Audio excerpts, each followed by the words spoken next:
Regular City Council meeting for Monday, December 18th. Can I have a roll call, please? Mayor Hasselbrink. Here. Mayor Pro Tem Edgar. Here. Councilmember Churko. Here. Councilmember Kusamoto. Here. And Councilmember Murphy. Here.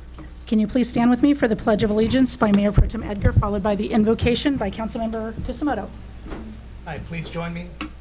I pledge allegiance to the flag of the United States of America and to the republic for which it stands, one nation, under God, indivisible, with liberty and justice for all. Please bow your heads as appropriately and remain standing if you would choose. Good Lord, we just thank you for being here and for all the many blessings that you bestow upon us. And thanks for the meeting of this season, for those that believe in that. Thank you for the men and women in uniform, both domestic and abroad, that protect us and our interests and our allies. Thank you for our mayor, this council, the staff, and our police and fire responders. Keep them safe as they go about the business of the city, keeping us safe.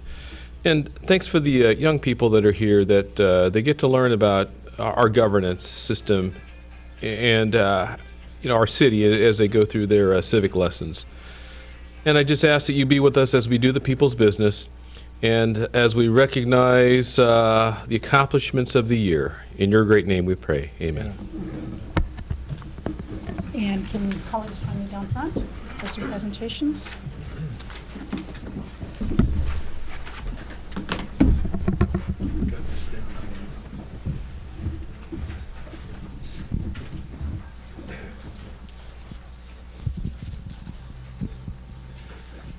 Good evening. My name is Mayor Pro Tem Edgar, and I wanted to welcome everybody here tonight for a very special ceremony that we're going to be doing a little bit later here. But before we do that, tonight we're going to kick off our meeting. We're going to honor our mayor, Shelley Hasselbrink. I just want to give her a round of applause.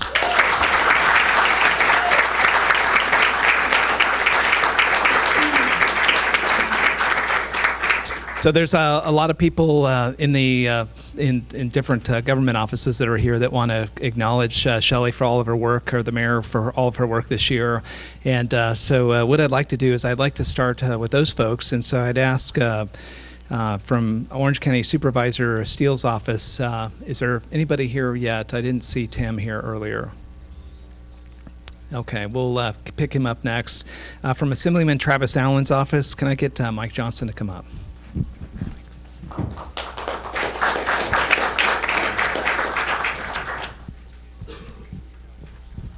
Mayor Hasselbrink, we just want to congratulate you on your hard work this year as mayor, your service in regional, OCFA, busy fire season, and anyways, it's surely you have a heart to serve, especially as mayor. Responsibilities increase multiple times over, so our office is appreciative of your work, and we just want to thank you for that. And here's a certificate for you.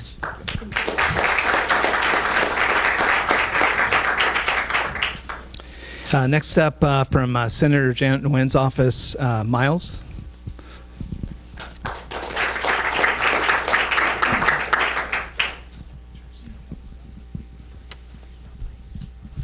Mayor, on behalf of Senator Janet Nguyen's office, we just want to thank you for your services for the residents of Los Alamitos, and to acknowledge how easy it is for our office to work with the city of Los Alamitos, the staff, and I know that trickles down from the leadership.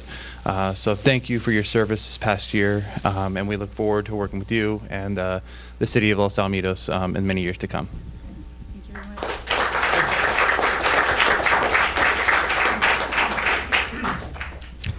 Alrighty.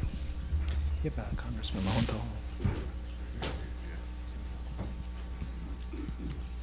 So Congressman Lowenthal for our district, our local congressman, cannot make it here tonight, but he'd asked that on behalf of the office of the congressman, he wanted to thank Shelley personally for all of the activities and focus that you've been able to provide, and kind of his eyes and ears, as he calls it, of Los Al and the base. So on behalf of Congressman Lowenthal, thank you, and he says he really appreciates it. Thank you.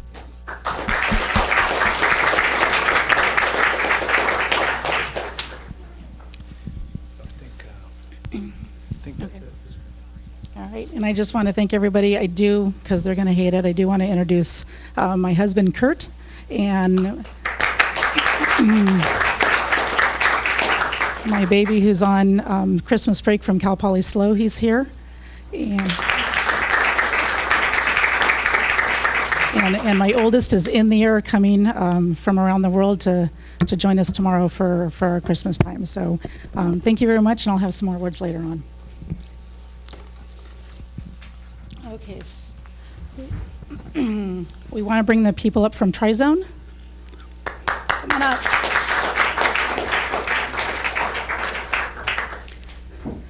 So Tri-Zone is one of our fabulous businesses. They're located over on Cerritos, right over kind of by the high school. And they are a triathlon, biking and running and get yourself in shape type of store. And they have been generous enough to donate a bike maintenance station over at Coyote Creek where the bike path is. And so you can fill up your tires and do all kinds of things right there. So we just thought that was a tremendous gift that we've been given. And the bikers that use that, thank you so much. And thank you for your continued support.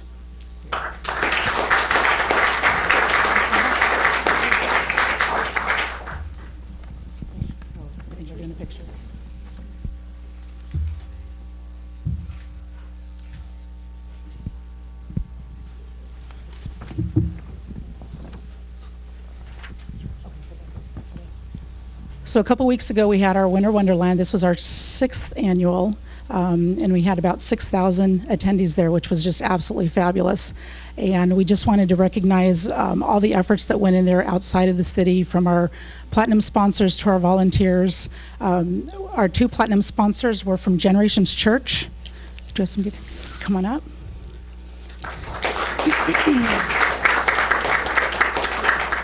Now, Generations Church is definitely, their vision is to be community-based. They meet over at the high school every Sunday at 10 o'clock.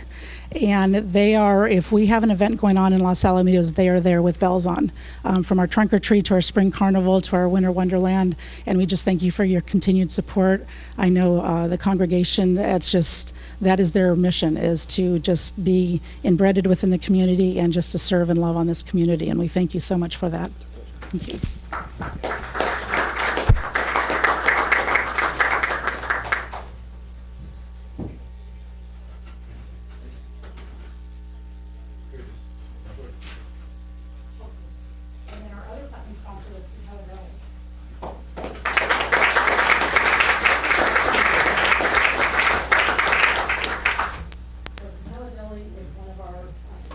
Longtime establishments here in Los Al, and people. 1964. That's a great year, by the way. Is it? Just wanted to let you know, and it's they do just wonderful food and cakes and bakery and everything, and we just always have appreciated your community participation and just loving on to the city, and we just thank you once again so much for continuing that as well. Thank you. Thank you.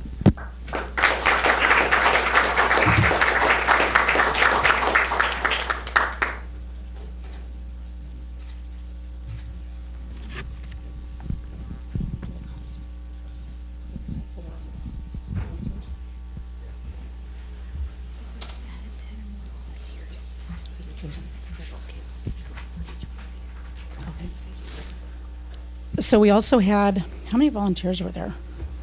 80 plus volunteers to put on this event. And they did everything from setting up to tearing down to throwing snow at the kids and putting them down the hills and the bounce houses and everything. And it just made this event just such a wonderful event. We wanted to recognize the CASA Youth Leadership Program for providing some volunteers for that night. These kids are in there. They're getting just some great mentoring and getting their lives on track, and just the fact that they're in our community and doing this type of thing. We just so appreciate that so much. So do we have anybody here from the CASA? Oh, come on up, guys.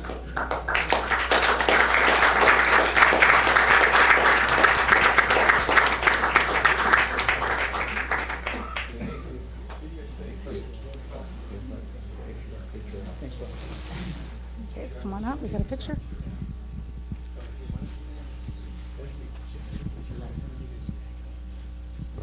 There you go.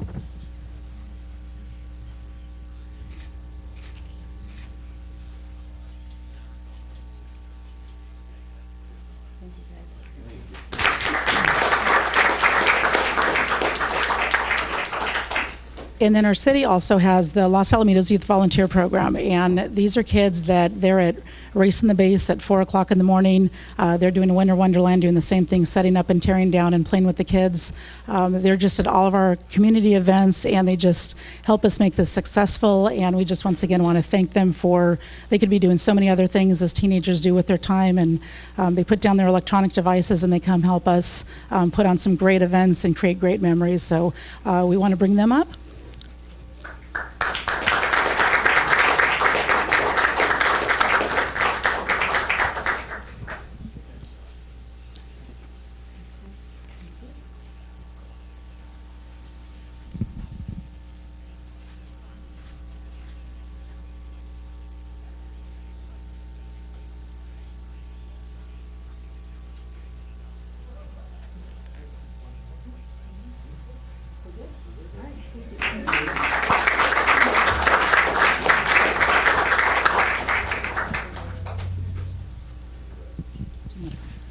Hey, can I ask, we have Tim Winokur from Michelle Steele's office come on up here for a moment.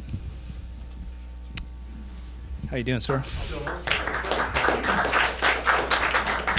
Thank you.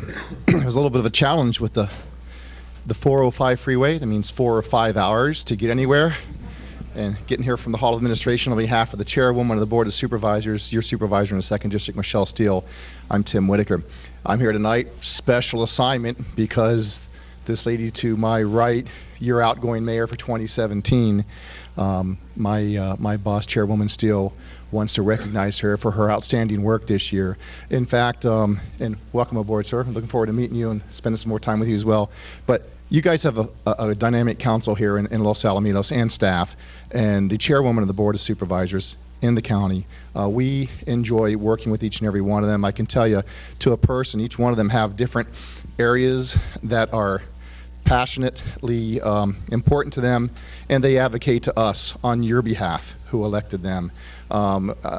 There's not anybody here that we don't enjoy working with and have a great working relationship with throughout the year. The Winter Wonderland, always enjoy that. That's a great thing, watching those awards go on right now. And Los Al is probably our favorite small city that we have, because it does epitomize small town USA right here in Orange County. So you guys can be proud of being residents of this. And so to you, Mayor Shelley Hasselbrink, for 2017, wow, she has my cell phone and she uses it.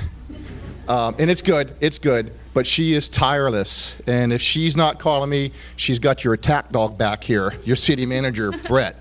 And they stay honest for good reason, and that's our job. It's our job, because if they don't tell us what they need, we can't help. But you've done a great job in that capacity. The chairwoman's enjoyed working with you greatly.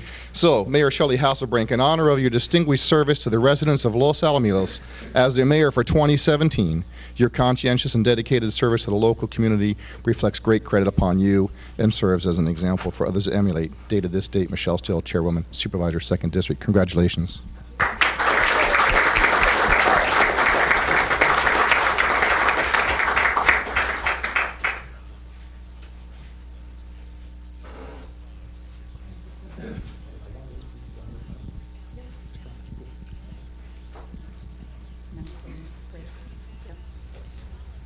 So right now we're going to break for some refreshments, some cake and cookies and everything, and just enjoy, and we'll resume our meeting in just a few minutes, okay?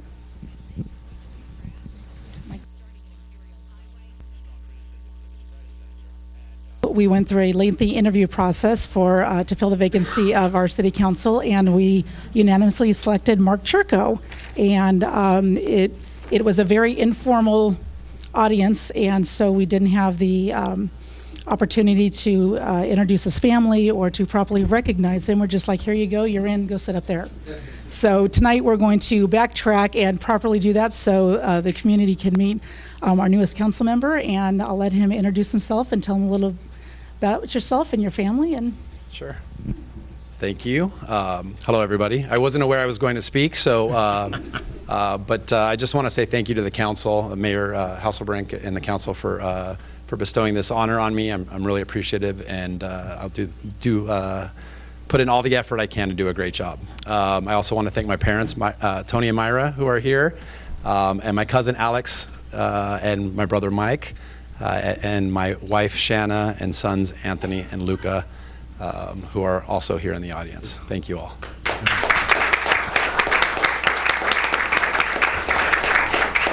So if I could bring the family up for a photo op. It's mandatory and a tradition. Nope. Oh, that's right.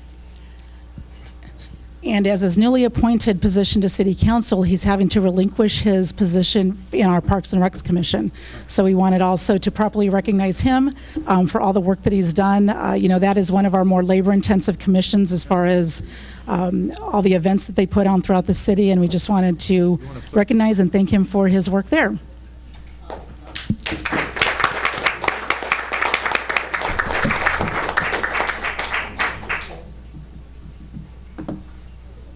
No photo? Photo. The family photos. They did the photo.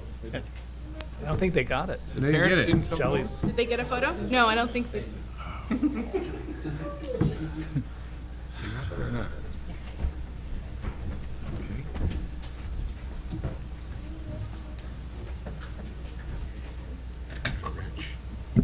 And next, we're going to have a presentation by Rick Kikuchi from LSL regarding the audited financial report. And Mayor and City Council, if I can have Maria Luisa Valdez just give a brief introduction. Okay. She's our Interim Administrative Service Director. She'll give an introduction to Rich Kikuchi. Yeah, good evening, members of the council. The city's auditors, Lansell and Lunghart, also known as LSL, has issued our financial statements with a clean opinion, and we have here Richard Kikuchi, who has a presentation. And it's regarding item 10F. It's on consent for tonight's agenda.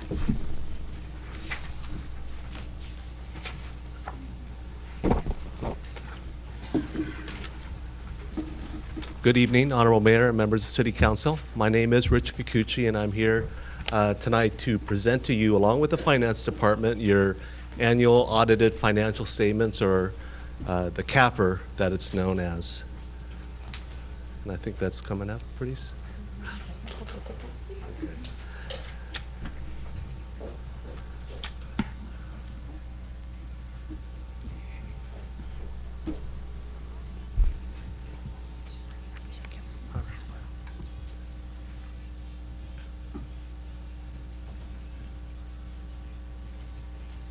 Oh, there we go, much better. All right. Oh. Okay.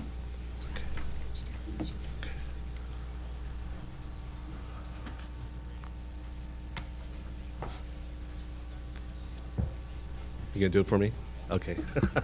Next slide. All right. Well, we're excited to get this project done. It's the annual audit. The audit went very well, and as in the past few years, we are going to submit the financial statements to the Government Finance Officers Association to submit for the award for excellence in financial reporting, and we anticipate, as in the past, receiving that award. So there was a lot of work that went into this audit in order to actually qualify for that award.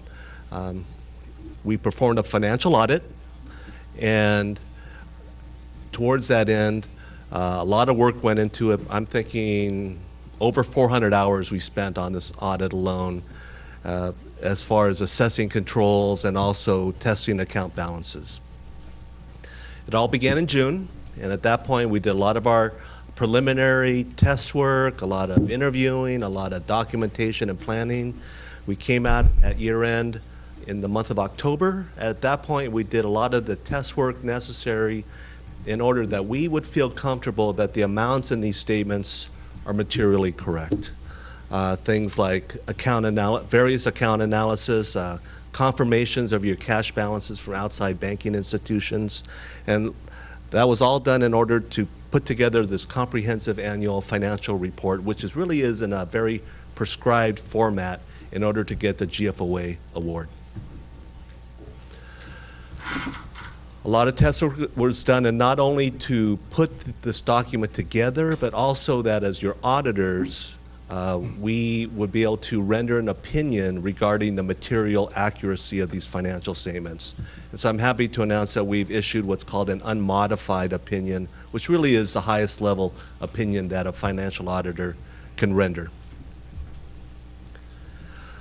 Along with the financial statements, annually we issue 2 letters. The first one is your SAS 115 or internal control letter. So if during the course of our audit there were any reportable conditions that we felt we needed to report to the governing board, any material weaknesses or significant deficiency, we would report those in that letter. There were no reportable conditions this year. Also, we issue what's called an auditor's communication letter. And in there we talk primarily about the new pronouncements, the current pronouncements that we incorporated into the document, and talked about things like significant estimates.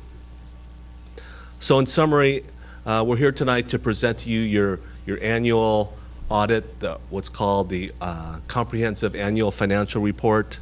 It's been issued with an unmodified opinion, and we've also issued those 2 letters to you. So that's kind of the audit in a real brief overview, and I'm here to answer any questions if you might have any. Any questions over here? No. Any questions over here? Thank you very much. Thank you very much. Thank you. Okay, next, if it's okay with my colleagues, I'd like to move item 13C, the City Council reorganization, up to right now to accommodate the family members that are here for the ceremony and the reorganization, if that's okay with you. Okay, so I will turn this over to Wendy. Thank you. Just 1 minute, please.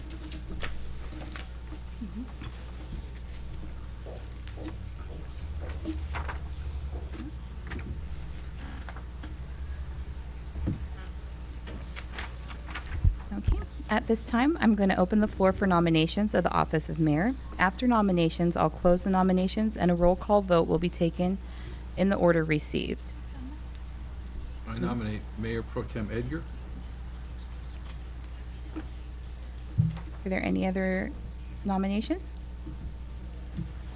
Okay, there being no further nominations, nominations are closed. Please vote for Troy Edgar for the office of mayor. Roll call vote. Councilmember Chirco? Yes. Councilmember Edgar? Aye. Councilmember Hasselbrink? Aye. Councilmember Kusamoto? Aye. Councilmember Murphy? Aye. Motion carried. Congratulations, Councilmember. Thank you.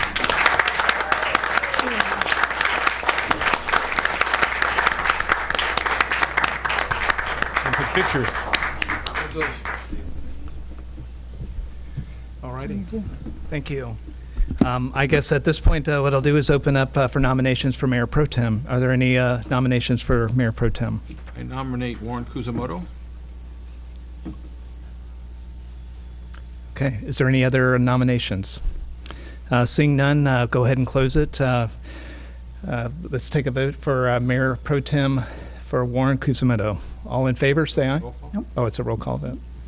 He'll get better. Yeah. Councilmember Chirco? Aye. Mayor Edgar? Aye. Councilmember Hasselbrink? Aye. Councilmember Kusamoto? Aye. Councilmember Murphy? Aye. Motion carried. Thank you.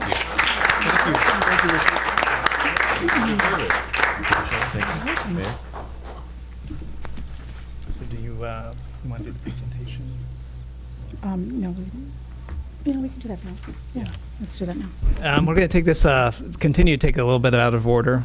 First of all, I just wanted to thank my colleagues for the vote of confidence and for allowing me to be the mayor. This will be my 3rd time on the city council being the mayor, and I'm very honored to be able to have this opportunity.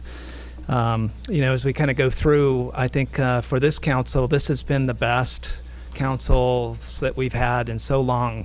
All of us really enjoy working together. We're able to get a great new council member up here in Mark, and I just feel honored to have the opportunity. This is also based on term limits as my last year, so my vested interest and focus for 2018 is to try to look at the foundation for taking advantage of where this council's been able to go, specifically economically through a lot of the activity that we did to work together to get funding for the boulevard, and then to kind of move from that to now the pension issues and the pension liability that came up when we actually had to go through a reappointment for the city council job, is that there's a lot of focus. If you can imagine, just imagine every year finding out that you've got another $400,000 to $600,000 of liability for pension that you didn't plan for the year before, because they are recalculating the pension liability for the city. And so I think our challenge for 2018 will be that we figure out a way to work together to how do we really deal with that. Some of the questions that we asked when Mark was interviewing with really good other candidates too was, would people be open to ideas of taxation, of doing something different? And I think for me, again, 2018, by the way, I'm not for taxation or raising a sales tax, but I definitely think that we need to engage the community. It's a problem we share together. It's one that we need to kind of get input on, because something's going to give. It's either going to decrease the services, it potentially could affect our police department and our ability to maintain that staffing and that quick response. And so we've got a lot of hard decisions to make in the next year. So again, I really look forward to the opportunity and to serve this council and to serve the community.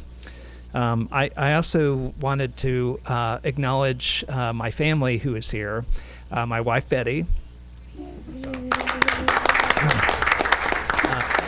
And then a rare event as an empty nester to have all three of my boys here. I'd just like to acknowledge the elder statesman and comedian Matt Edgar.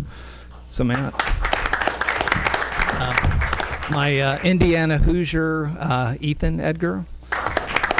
And my sidekick that actually works with me in a couple of my businesses. And he unfortunately takes on the role of kind of keeping everybody in line, and that's Tyler Edgar. And I wanted to thank Steve and Joe, my friends, personal friends, for coming here and supporting me too. Thank you. With that, the item that we have on the agenda is item B. It's a presentation to Mayor Hasselbrink for her city council service and for her service as mayor. And I would just ask the city clerk if I could just get the plaque, because we'd like to present that to Shelley.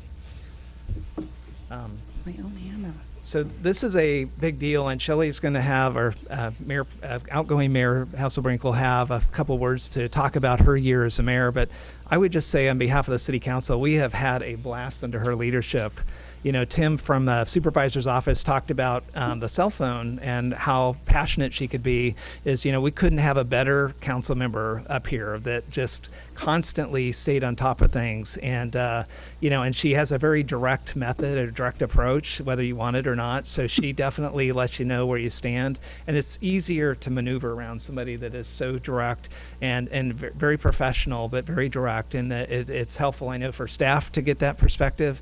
And I know personally, I really appreciate it, and I appreciate your friendship. So congratulations, and thank you so much. Thank you.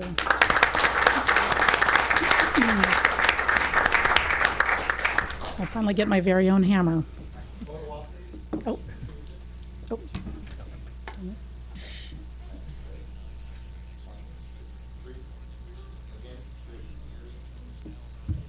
Thank you. So 2017 has been quite a year. We completed Coyote Creek Bike Path. We're nearing the completion of the Los Alamitos Boulevard project, which is 10 years in the making. I think the only council member that was here when that started was our new mayor now. We were able to reestablish Race on the Base on 4th of July with a re-energized relationship with Joint Forces Training Base. We've lost a couple of our executive staff for wonderful opportunities. And although we were sad to see them leave, we were proud in the fact that we trained them well enough to go on to bigger and better opportunities for them and just create a better quality of life for all of them. We also experienced a horrible tragedy that shook us to our core. And a lot of us will never be the same, but through that we've bonded together. We were able to see each other's vulnerabilities and be okay with that. So we were, yeah. On a personal level, this dais welcomed the birth of a daughter, Claire, with former council member Josh Wilson. We celebrated the marriage of Richard and Tina and gained a council member-in-law. We said our goodbyes to the mother of Troy. and saw the legacy that she left behind us. And Warren and I, we started to experience the season of empty nesters and watched as our sons started the journey on to getting off of our payroll. So we were very happy about that. I wanted to thank these gentlemen that I had the privilege to serve with. Thank you for allowing me to take the lead at the same time you continued to mentor me. You've always treated me with the utmost respect. We've discussed some very complicated issues, and we haven't always agreed, but we have absolutely respected each other in the decisions. We are all so passionate about our city, and we have that one focus in mind, and that's to make LaSalle the best city it is. I wanted to thank staff for putting up with me. That was a task. For not rolling your eyes when I started with a sentence, "I have an idea." Thank you for educating me on topics that I truly was a novice on. Thank you for the time that you've spent creating scripts only for me to watch me take the mic and wing it, just out of my sheer nervousness of speaking in public. And finally, thank you for loving the city as much as we do. Tonight, only my title changes. I, as all of us up here, will continue to diligently represent Los Alamitos and make decisions that will improve our city not only today but well into the future. As I said on December 15th, 2014, when I was sworn in, my main focus is to ensure that my future grandbabies will have the opportunity to grow up in this wonderful community. And with that, I thank you all. Great. Thank you.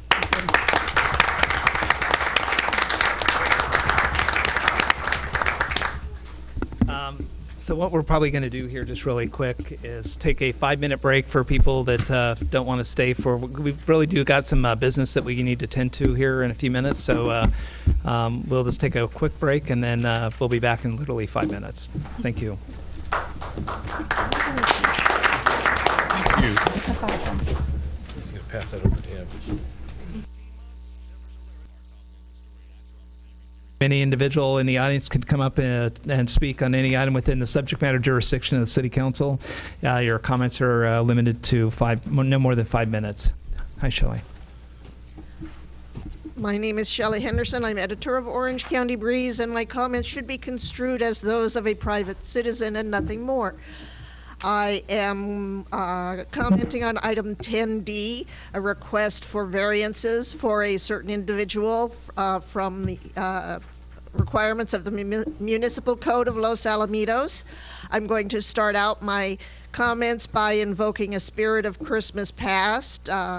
You mentioned earlier that this was a great council, no conflicts, everybody likes working together, so I thought I would invoke J.M. Ivler, because you know he has been gone for almost a year and he is missed. You never knew when he walked up to the podium exactly what he would say. So in his spirit, if I could, I would invoke a 13-year-old action by a previous council which referred to a Warren court ruling, which itself was based on an obscure reading of the Constitution. But since I am not J.M. Ivler, and I would like to see the spirit of this current council carried forward cooperatively, I will just leave that there. And I would like to state my own opinion that you should approve the variances of the municipal order. It's, I understand, concerning airspace controlled by Los Alamitos. I have a couple of questions which you might consider. Will this individual also be in the airspace controlled by the JFTB? Has this been cleared with the JFTB? I want to greatly encourage continued and ongoing coordination between the city and the Joint Forces Training Base. How might this particular variation interact with item 12A? Can this singular individual and the city work together to plan for future anticipated visits so last-minute emergency variances do not have to be instituted in the future?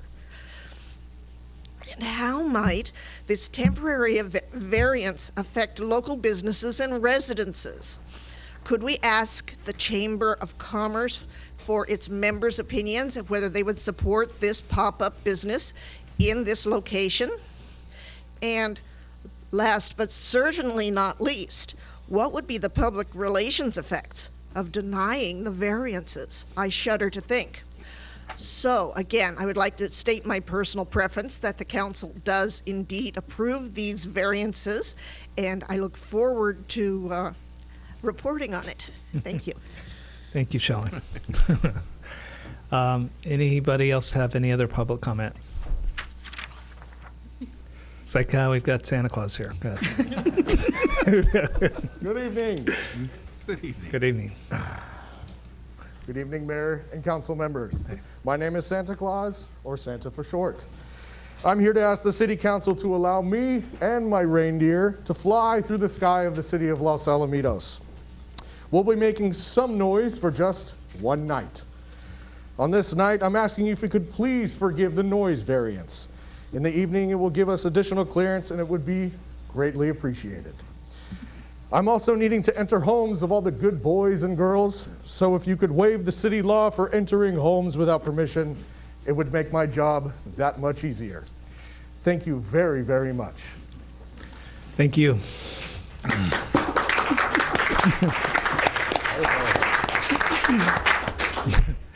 All right. It's the Easter rabbit out there. Is any other public comment? Seeing none, I'm going to go ahead and close it. We'll move on to. Oh, go ahead. Oh, would you like to come up and address the council? Sorry about that. It's hard to follow Santa. It's going to be hard to follow Santa Claus. Yeah. I'm for those of you that don't know me, I'm Monty Collins, and I am part owner of the property over on Cerritos Avenue that is undeveloped currently. There is an item on the agenda tonight, 12A. I did not know about it until probably 3 o'clock this afternoon, as I just happened to be going through the agenda. But I wanted to state my opposition to this amendment tonight. I grew up in this city. I actually was born in Downey, but I've lived in Los Alamitos all my life. In fact, I probably would say that I'm probably the longest concurrent running resident of Los Alamitos of anybody in the room right now. And I've seen the city change a lot. And we've had our family business on that property since 1970. My father purchased the property in 1980, and my sister and I have been running the business since then. In 2014, the city, going through their redevelopment options, looked at certain parcels to rezone development opportunity sites, and our parcel was one of them. It was zoned light industrial and has been zoned light industrial prior to 2015, but in 2014, I believe the city was looking into rezoning the property R3, multifamily residential.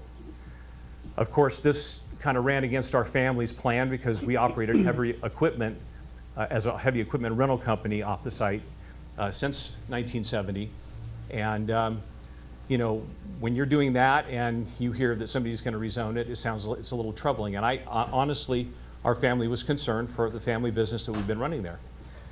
But as time went by, we decided that this is probably a nice fit for the city. Olson Company built some homes, Sausalito Walk, back in 2013, I believe. And it kind of came closer to our business, which we did make some noise in the morning. 5 o'clock in the morning is when the guys would leave.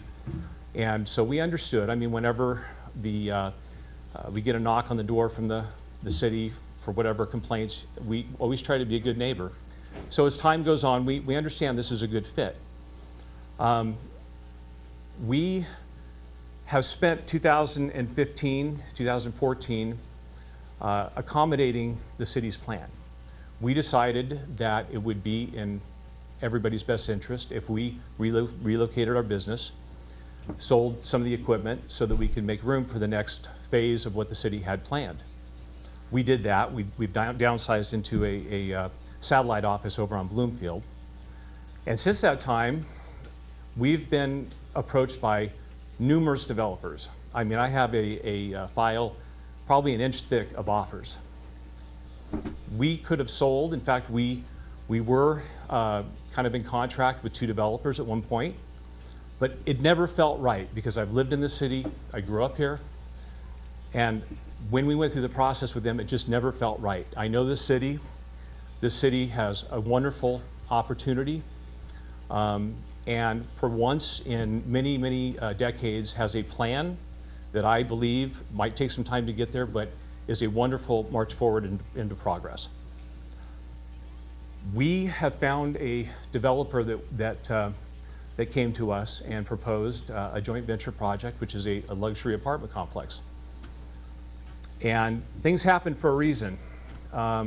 This developer just happened to be introduced to us from a family friend, and so we sat down, and we really liked what this family said. And what they have envisioned is an amazing complex. It's beautiful. Unfortunately, we haven't submitted the plans yet. We are very close to doing that. But what I like about this family is that they are not trying to cut corners. They're not trying to do something that doesn't fit in the city. We're not trying to build something that is outside of what the city codes are. They came to us and said, we're going to do something right the first time. That's the only way we do it. And that's the way the Collins family has always done it as well. That being said, they put things together, and the plan that they have fits in the box of what the city codes are currently.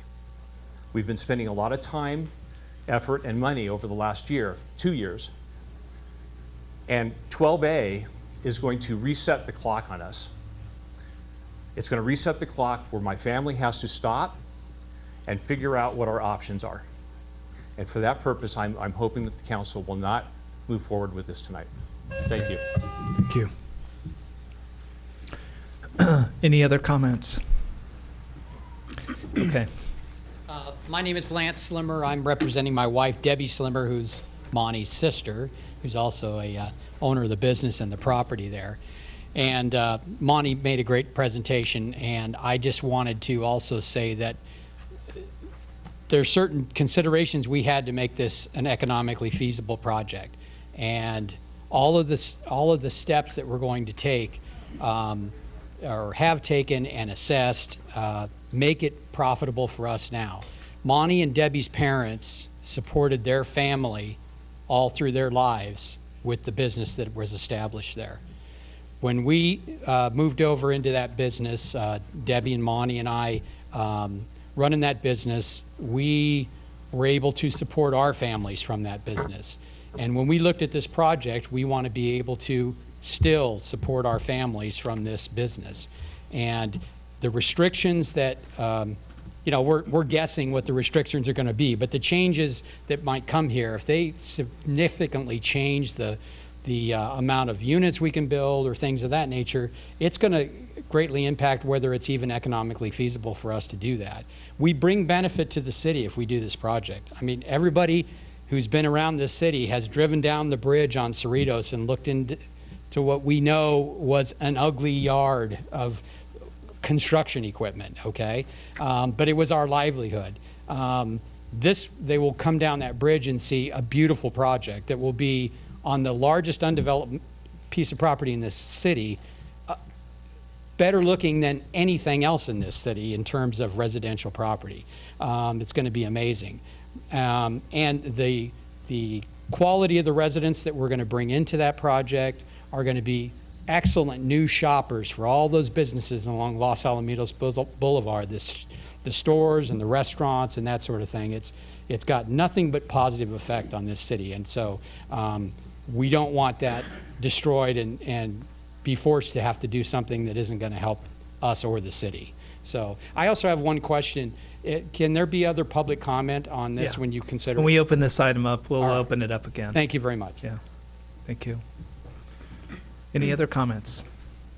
With that, I'm going to go ahead and close public comment. We're going to go ahead and move to the consent calendar. The consent calendar can be acted upon by one motion, or if any of the council members would like to pull an item on there. Does anybody like to pull an item off the consent calendar? I'd like to pull D and I. D and I.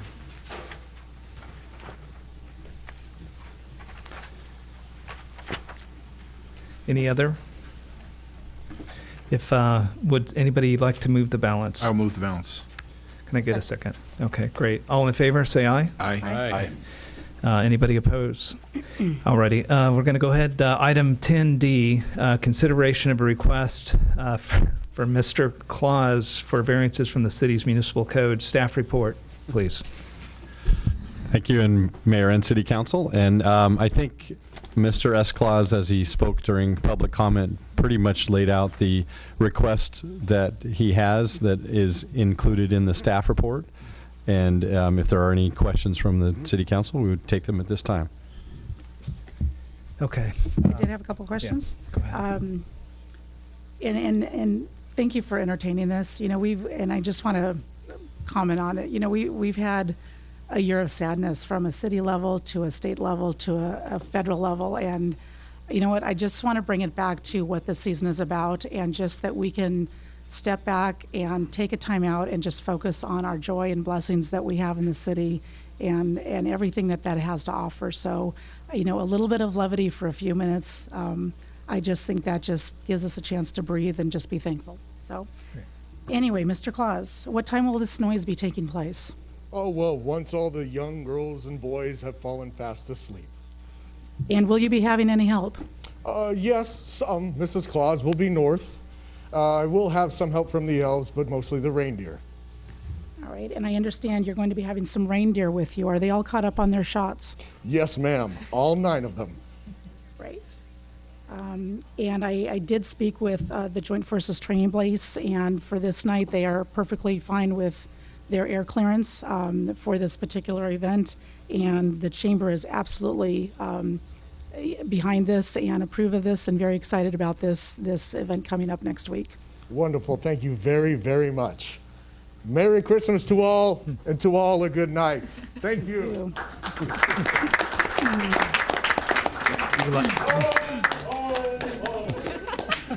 Any other comments?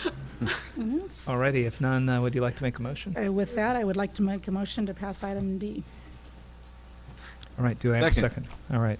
All in favor, say aye. Aye. Aye. Opposed? Okay. Next item is aye. 10I. And I pulled that, and I don't need a staff report. I just had a quick clarification on the table for the vehicle surplus. I noticed that the majority of them, their Blue Book value was right in line with the estimated auction value, except for the 2012 Dodge Charger. It shows a Blue Book value of $10,000, and it looks like in auction we can get anywhere from $3,300 to $6,600. I just wanted to understand, why would we go to auction on that as opposed to selling it through a CarMax or something like that and trying to get the most money for that car? Yeah, and we have our operations captain is standing in for our police chief tonight, Chris Carr, who can respond to that question that you have. Thank you, City Manager, Mayor, council members.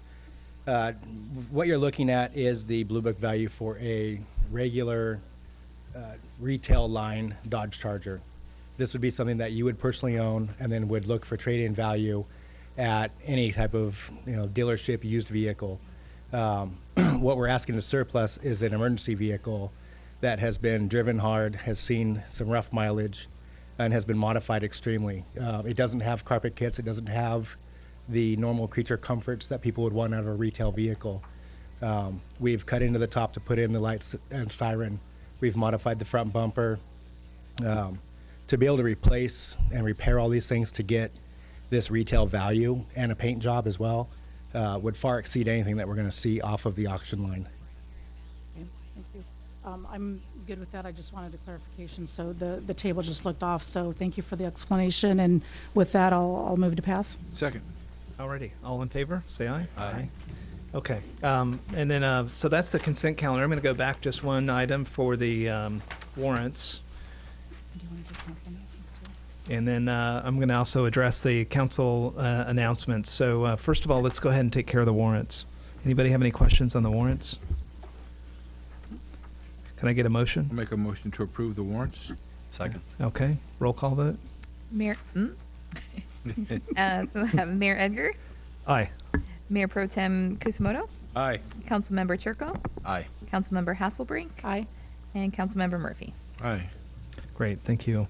Item passes. Council announcements. I think two of us have spoke a lot up here, but go ahead and open up if there's any other council announcements. I'll start with you, Councilmember Murphy. Okay, I was able to attend Congressman Lowenthal's new office opening.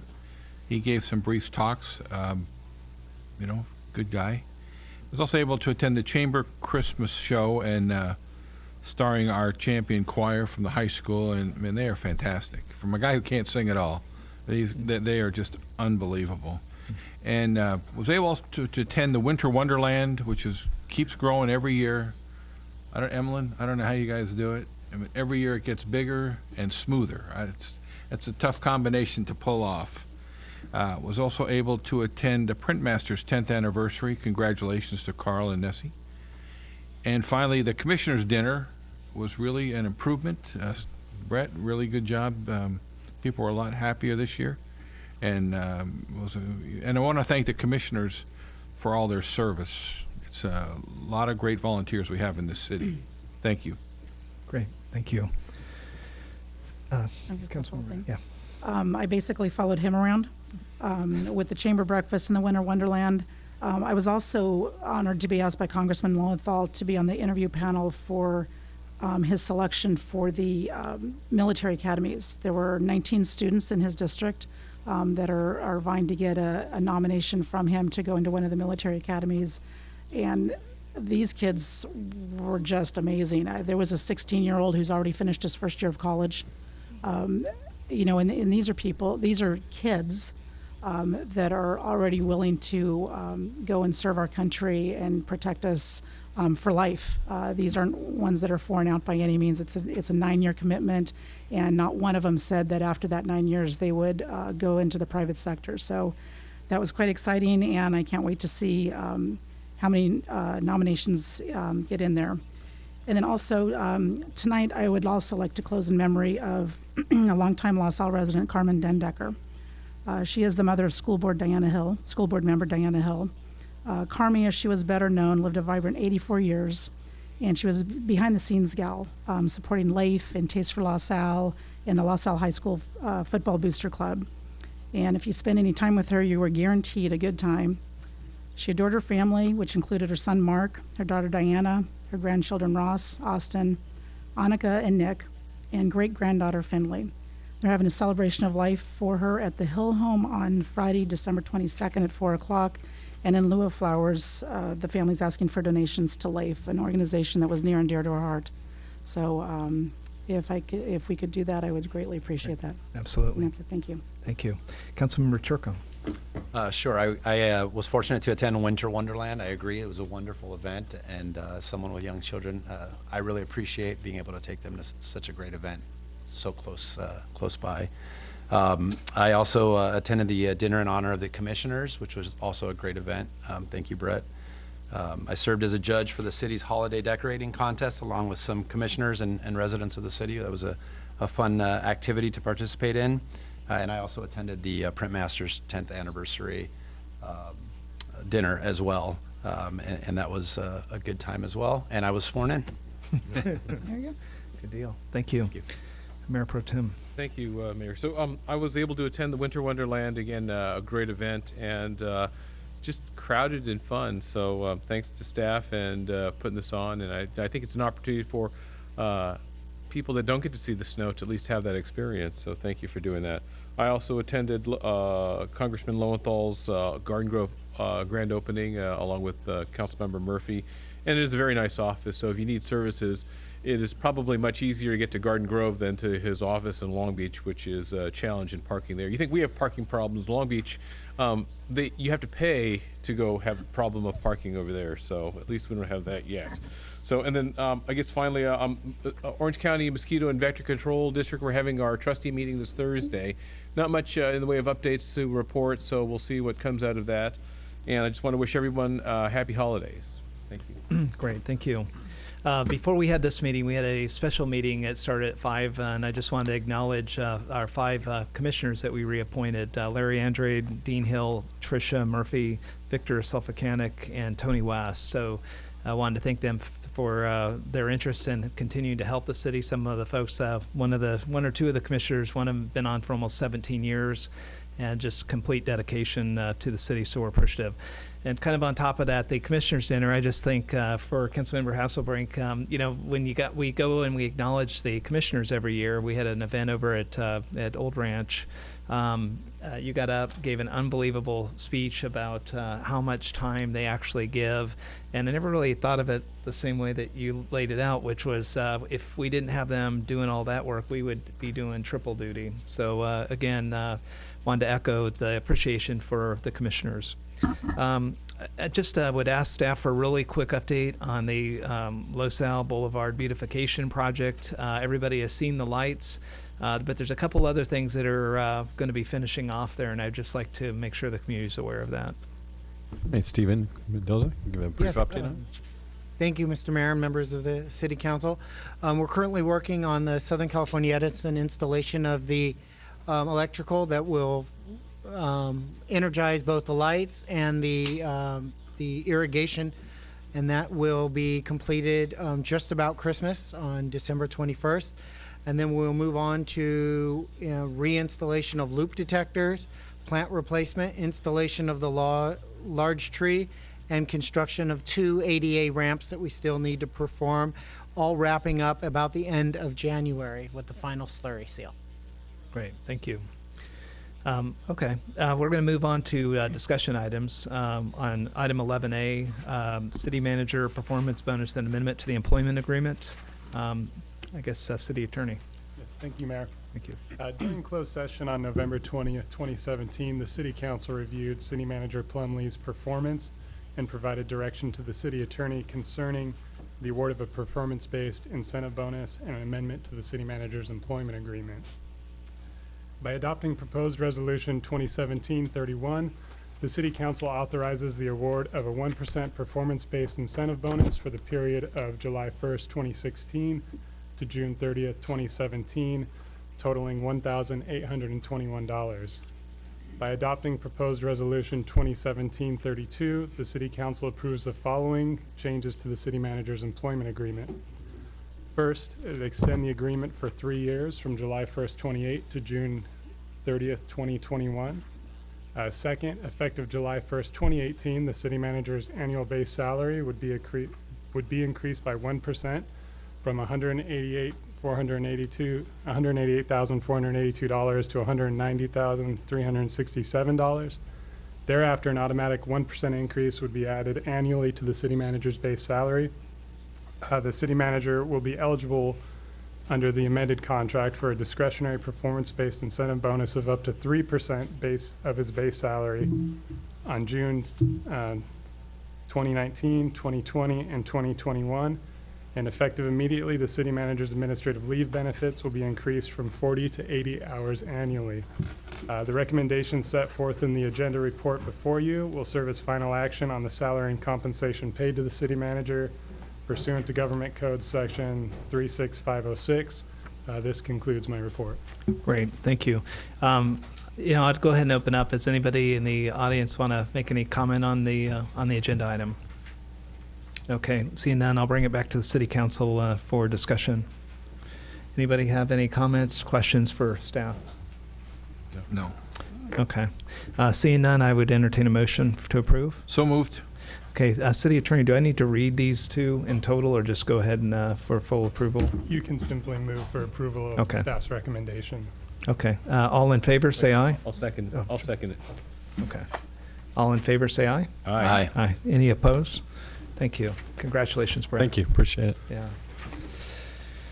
Next item up is 11B, Los Alamitos Boulevard Medium Improvement Project Viability of Modifying Existing Lane Configuration. And this was an item that came up in our City Council meeting as we've been getting a lot of comments from the community on how are you going to stripe the boulevard when it gets restriped here. And I know Councilmember Murphy had been very focused on that. Thank you, Mayor Edgar and City Council. And as you mentioned, Councilmember Murphy and the City Council had asked staff to come back with a discussion item related to the 3 lanes that are currently on Los Alamitos Boulevard. And staff has gone back and done the analysis on what it would take to possibly to send that, keep it where it is. And Stephen Mendoza, the Development Services Director, will give the staff report and we'll answer any questions that you may have. Great. Thank you. Thank you. Mr. Mayor and members of the council and Mr. City Manager, the City of Los Alamitos is nearing completion of our Los Alamitos Boulevard Median Improvement Project. It's a beautification project for Los Alamitos Boulevard between Cerritos and Catella. During construction, the center lane was blocked off, but has recently reopened. And that is shown and temporarily restriped as a 3-lane going north and 3 lanes going south. This temporary configuration has generated a great deal of interest from our constituents in the community. And therefore, council asked for us to draft a staff report that talked about some of the viability of modifying this. So during initial discussions for the project, 2 funding sources were explored. We first explored Orange County Transit Authority funding, and we also explored bond funding. If you recall, we initially talked about OCTA's money and some of the strings that attach with that, and we decided against using the OCTA funding, and instead, in September of 2015, the city issued certificates of participation in order to assist in the funding of the Boulevard project. The staff report before you tonight discusses some of the constraints and how we got to the 2-lane configuration and studied the Boulevard project, and it also summarizes it in a small table, and I'll go down some of the things that we did to get to this point. And this is the summary of actions necessary in order to implement a change of what we have today. Again, these suggestions are very conservative and they run kind of risk adversive to avoid risk for the city. One of the things would, first of all, is to amend the mobility element of the general plan. As council is aware, the mobility element of the general plan calls it out to be 2 lanes going in each direction. It actually mentions a 4-lane configuration, and that's 2 lanes in each way. The outreach that we did on the project always focused on 2 lanes going in each way, so we would want to revisit the outreach that we previously done. Then we also would want to revisit some of the traffic study originally done that wrapped up into an environmental document used by the council before they rendered a decision on the Los Al Boulevard project. You remember you did that during a public hearing originally. And then lastly, well, almost the last, is plans and specifications. The project, as it's designed to be 2 lanes in each way with right-hand turn lanes, does meet the plans and specifications that City Council approved. We would have to take a look at that as well. And then the contract with GMC Engineering, they were awarded a contract for a certain configuration. We'd have to go back to them and talk to them. And that kind of lays out some of the constraints that we have. Again, these are very conservative estimates by myself and staff and the engineering staff. And with that, I'll turn it back over to the City Council for consideration and further direction from you of where you would like to take the project. Great. Thank you, Stephen. I'm going to go ahead and start with Councilmember Murphy since he brought that forward. Thank you. This really is a simple issue in my mind in that originally when we were trying to decide between 2 and 3 lanes, we were guessing what 3 lanes would look like. We had 2 lanes. We kind of know what that looks like.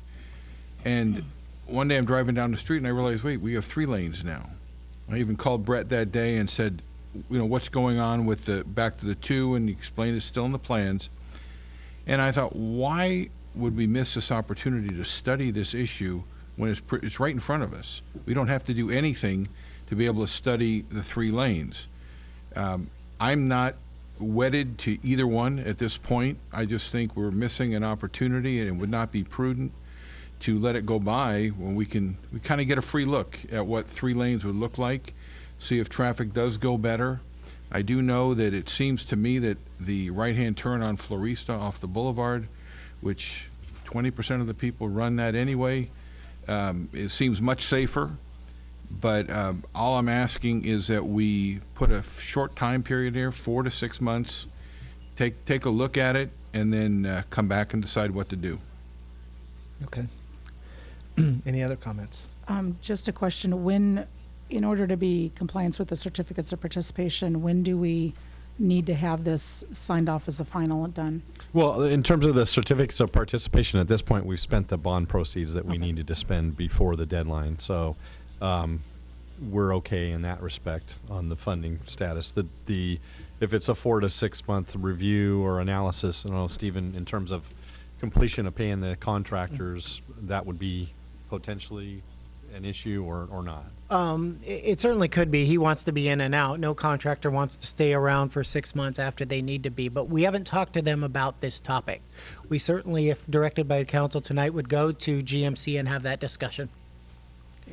And I'm in agreement with Councilmember Murphy. You know, and I would say you are being generous that only 20% below that turn lane during morning times. I would say almost 50%, because they know that it is what it is. And I also don't feel that a dedicated right-hand turn lane onto Florista for those types of businesses is necessary. I think that the way it is now is safer. It increases traffic flow for the morning commute, and if we can at least study it, and would still be in compliance with spending the bond money and everything, I don't see why we wouldn't do that, because once we stripe it, it's done. We can't undo that. Great. Thank you. Councilmember Chirko, do you have? I don't have any questions. I just think I want to echo their comments that I think it's important we get this right. We're going to be stuck with this configuration going forward, and obviously congestion and traffic is a big issue in the city, and so you know, I think more analysis is always good, almost always good. So I'm also in favor. Okay, great. Mayor Pro Tem Kishimoto. Thank you, Mayor. So, Stephen, I have a question. So, the mobility element of the general plan would have to be looked at, or because of this design conforms with the mobility element? Yeah, the two-lane configuration means that you're not incompatible with your general plan. Okay. A three-lane would mean you are incompatible with the general plan. And the reverse of that, a one lane would be we would not be in compliance with the general plan. Correct. So now I can understand a one lane being more restrictive from a mobility standpoint, right? Higher resistance, less car flow through it. But I don't understand the opposite. Why would more be a bad thing and not in compliance with the mobility element? Well, not being in compliance doesn't mean it's a bad or a good thing. It just means you made policy statements. The city council made a policy statement in the general plan stating that you wanted Los Al Boulevard between Cerritos and Catella to be a two-lane configuration going north and south. And it's that simple. That can be changed with a simple resolution of the city council to change their general plan. So there would be no CEQA studies, no car trip studies, anything As like I that? placed in the staff report, my very conservative recommendation is that we visit it with the traffic engineer that did the original traffic study, and we take a look, take his advice from there, and move on to the CEQA consultant and take his advice from there. Okay, so, and I get the mobility element in the general plan is there that would be a minimum standard then? Is that kind of how I could look at that? No, it's not that. It's more of a policy direction of where city council wanted to be at the time. If you remember, we talked about the general plan at the time, and there was some indication that you had a vision for Los Al being more pedestrian oriented, and that's where that goal came from. Okay, and I think when I think back when I served on the traffic commission, we had a chance to use the Measure M monies and stripe it 3 lanes each way, and that got shot down at the last minute, which is really unfortunate. We could have had this done years ago and used other people's money, so it's kind of unfortunate. Let me ask, in terms of contingency on the project, how much contingency money is left that was not spent or allocated for anything? I don't have that with me. Maria Luisa, any? Yeah, there was about 10% contingency, so it's about 143, and nothing has been spent to date right now. So however, there's a portion that has been allocated to be spent. It just hasn't been Right. spent yet. I'm sorry. On the October council date, there was an approval to have some of the contingency, but that's still pending. Okay, that's for the tree? Yeah. Is that what that was for? The tree and the conduit for electrical as well. Okay. But the tree was already in the plan, right? And then The tree was an additional allocation that the council approved at that September meeting, and that's coming out of the. how much is that in terms of rough tree- figures? 15,000 for the tree, and for the whole project, it's about 80 to 90 range. I'm sorry, the other conduit, is that? Yeah, I believe it's 60 to 80, but 60 to 80 for the conduit. Okay, so there's a little bit of contingency money left over, which could possibly fund some of these other activities. Okay. And I guess from back to the traffic, car trips and what have you, then you would look at impact to the adjoining streets. Is that kind of how that would look at? No, you probably compare the before and after, the 2-lane configuration to the 3-lane configuration and the impacts it would have on the surrounding streets. Okay. Okay, and then final, if this were to go to a 2-lane configuration, how many parking spaces on the street would we gain, would we pick up from the current state that it's in? None. We haven't taken any parking off of Los Al Boulevard to date. Catalina's been bagged, but Los Al Boulevard has not. So we didn't lose any, and there's no net loss of parking spaces, whether it's 2 lanes or 3 lanes? Okay. That is correct. All right. No other questions. Thank you. Great, thank you. It looks like from a staff perspective, you got support to go and have the engineer take a look at this. You know, and I would just say historically, though, you know, that thoroughfare has 2 busy times: the morning for high school in the morning, and the evening or afternoon when people are leaving. And there's a lot of time in between. And I do think that the vision, you know, the zoning specifically was what we addressed there, and that's why, you know, that 2-lane configuration. I don't know if we remember, but we had addressed with the Chamber of Commerce, you know, what they were really worried that it would become a raceway. And if you remember when we turned down that money from OCTA about 5 or 6 years ago, it was because the business community was concerned that it would, we weren't really calming traffic there, we were potentially perpetuating it. And I would agree with Councilmember Murphy, it's now real and it doesn't appear to be that way.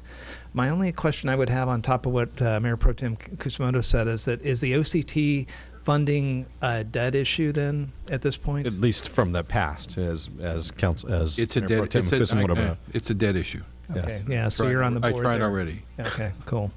Okay, well, I think that's the direction. We don't need to take a vote, right? Yeah, other than we would need an allocation at some point for the consultants to look at, as Stephen had mentioned, the 2 consultants to go back and take a look at it. And we could take that out of the contingency and bring that back at the mid-year and give a report to the council. I don't know if we have an estimate of what that would cost, Stephen. Do we know? It's in the staff report. I don't see it going past your amount of approval. So we just would seek that direction. Why don't from the council? I mean, just I'll to make be a motion that, you know, I'll move that we allow you to use up your spending limit, proceeds out of the contingency that have not already been allocated. That'd be my motion. Yeah, I'd second that. For how long? How long you want the study to go for? Well, I hope it wouldn't be longer than 6 months. I'd like to actually see the completion while I'm still on the council, but yeah. Either one's fine with me. I'm just, I think we should put it in the motion, how long we want to study For it 6 months, maybe through June, because that takes us up to the fiscal year and plan. Is that enough time to do the analysis? Mhm. Okay. Okay. Yeah. Okay. Yeah, I'll amend the motion accordingly. And I'll accept that amendment. So any other comment? All in favor, say aye. Aye. Anybody opposed? No. Good. So next item, let's see where we're at here. Okay, so then the item number 11C, Los Alamitos Boulevard Streetlight Banner Program, staff report. Thank you, Mayor and City Council. This is an item actually that the Development Services Director proactively brought forward to the Recreation and Cultural Arts Commission.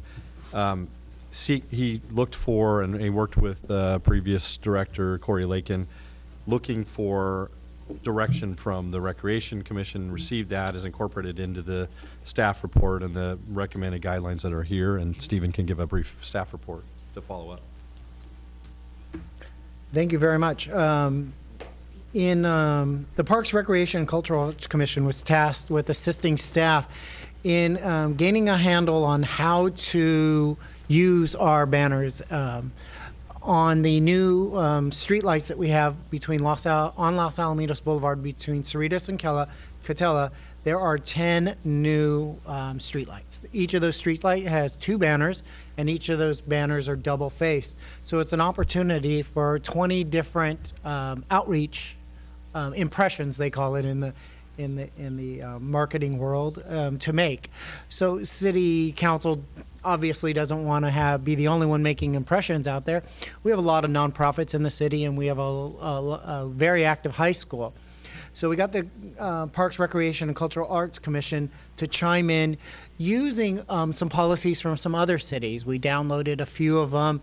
They did a very good job on doing homework and highlighted various sections of other cities' rules and regulations and provided us some input, of which hopefully we have caught the spirit of and presented with you tonight. So what we have here is their recommendations incorporated into a banner policy. They didn't want to be insurance heavy at this time. They thought if we learn a lesson, maybe we will try to upgrade the insurance. But right now, they wanted to kind of have it loose with the insurance requirements. They wanted to have Los Alamitos Unified School District to have an opportunity to have some banners on there. So we worked with Sherry Crop to create some language of what a Los Alamitos High School kind of connected agency would be to separate other people from potentially using Los Alamitos High School to get onto the poles. They wanted to have a minimum. They wanted light poles numbered, so we numbered all the light poles 1 through 10 and decided which one should be seasonal, which one should be rotational for the city. We talked about having a dedicated company like Decralite provided the artwork. I've got an example of what the banners are. This isn't the right size, but this is the example of the quality with a 4-inch pocket sleeve on the top and the bottom. It slips right over there. Our cherry picker that we have in the city is capable of installing these, and our staff can install these. We may not need Decralite to install them with, short notice of 2 or 3 days. So we've created a realistic timeline and application process for people to be considered for our banner program. The cost associated with the banner program will be borne by the applicants. If the City Council is happy with the presentation tonight and happy with the rules and regulations that we've suggested, we will come back with an actual fee to be adopted. It's in the staff report, it's just a recommendation right now. But we have to adopt fees by resolution, and we'll do that formally later. So with that, I think that's enough information for you to go on. There will be another item that comes to City Council regarding this, and that's the actual artwork for the city-owned banners that will be on ours. We're not ready to go to that step. We wanted to get the nonprofit niche created before we go any further with it. But there'll be 2 items, a fee established, and then we'll work on the artwork and try to engage the community in designing some rotational banners for holidays and civic events. And of course, Emmeline will be in charge of the banners for the big city events, the 4th of July, the race on the base, and make sure the art is pretty contiguous. So we got a lot of work ahead of us. We wanted to get this on the table first and appreciate the work that the commission did in getting this to the City Council. Great, thank you. Anybody have any questions for Steve? Yeah, I do. Thank you. I see that the approval of it is subject to, I guess, to you. You have to approve all the banners that go up there? Yeah, that's the way we've designed it to be run by my department and then appealable to the city manager. But doesn't that kind of put you at a rather precarious position sometimes if it's something that a member of the public wants to put up there but might be in poor taste? Yeah, it does. Whoever's in that position is in a precarious position. Yeah, but why would that not first go to the Parks, Rec, and Cultural Arts Commission as instead of staff? I think that let the people decide. Now, maybe bureaucratic kind of slowing it down, but one can imagine there'd be a controversial banner that wants to go up there, and if it were me that wants to put it up, I would want that right certainly to do so. If it's offered to everybody, I'd want the same right, and I think it's just really dicey at best. The only negative I would see with that would be timing, which you already mentioned is timing. I understand, but so be it to the issuer or the banner, the sponsor of the banner. That's kind of incumbent on them to fit within any kind of time constraint. They would have to plan ahead. Now the other thing you had said about staff using a cherry picker. So if there is excess labor available to staff to put these kind of things up there, then the sponsor of the banner is not paying for that, right? We would incorporate that into the fee, yes. Okay, so any kind of direct labor hours would be part of the fee structure. We wanted this to be financially neutral for the city. Okay, but and then if you don't have staff available, then how would you, again, let's say that staff is 100% utilized and unable to really do these kinds of services. How would you? You would contract it out to Decralite, just the way they decorate our poles today, the Christmas decorations that are on there. And then the content, I guess, the different spectrum of different banners, was that discussed in the Parks Rec? And this is the reason why. So let me ask it this way. on the Orange County vector, mosquito and vector control district, they created this marketing campaign to make sure that people are aware of the deadliest killer in Orange County is the mosquito, and they have this really nice banner that they couldn't buy. They couldn't buy billboard ads because billboard ads are sold year or so in advance, and we don't know how the season is going to go. But I know, like on bus stops, there are nonprofits that are allowed space. So would we, allow that to some of our municipal nonprofits, OCTA, for instance, Orange County Fire, the Library Board? I mean, I think we ought to have a provision for that as well. I think if the council agrees upon that, that's an easy change. Okay. No other questions. Thank you. Great. Anybody else have any questions? Okay, it looked to be an informational item. Stephen, did you need any other direction from where we're at this point? No, I think we'd like to get consensus on any of the suggestions that were brought up tonight of the council in order to make sure that we're all on the same page before we go further with this. Okay, so a couple of suggestions. One of the suggestions was that, who would pay? Do we have excess capacity within the city? And you said you were going to establish a fee structure. Does anybody have any questions regarding the fee structure suggestion? That seemed pretty straightforward. Stephen, any clarification there? No, I'm good with that. Okay. And then the nonprofit sharing, I know you're starting with nonprofits to kind of prototype this, but you'll eventually get the fee part kind of dialed in. Sounds like a good idea to be able to work with our municipal partners, but they would probably follow the same process. That's the way I understood it, going through the commission. Is that? Yeah. Just like a nonprofit, an agency such as that Warren is speaking of, they all have marketing budgets for outreach. Right. And so they would incorporate this fee into their outreach. The impressions they would get, they get 30,000 impressions a day going down La Salle Boulevard. So they're going to get bang for their buck. Okay. And then probably the biggest item was to have the commission be the front end for this versus staff. Anybody have any concern with that? I was on the commission when this item came up, and we had some discussion about this. I think the reason we chose to go with Stephen was just for simplicity and, decrease the burden and the time consumption of the process. I don't think we really fully considered having the commission vote on each applicant, just because of the time issue, I think, and the burden. You're better off doing it that way. Yeah. You get somebody who really has something that's just not in good taste or fitting. You probably want the commission to, because that, it's appealable to us no matter what. But if the frontline folks have already looked at it, right? Right. Well, I think we'd probably have to build in some additional time then for the applicants. Okay. So the process that goes to the Parks and Recreation Committee, then, if you just took a little bit of both of the suggestions, would be kind of to streamline and package the process. I don't know if you're hearing each one individually or, hey, here's the packages, so do you want to go through? But whatever that process would be, I think we're just trying to kind of balance timeliness and the quality of the messaging. If it's going to go to Recreation Commission for consideration, I guess they could be grouped together and taken at one time to try to speed up that process. And then if it's if it's going to the Recreation Commission, then as you said, appealable, and Warren, you said appealable to the council. That would probably be the other change, wouldn't it, Stephen, then?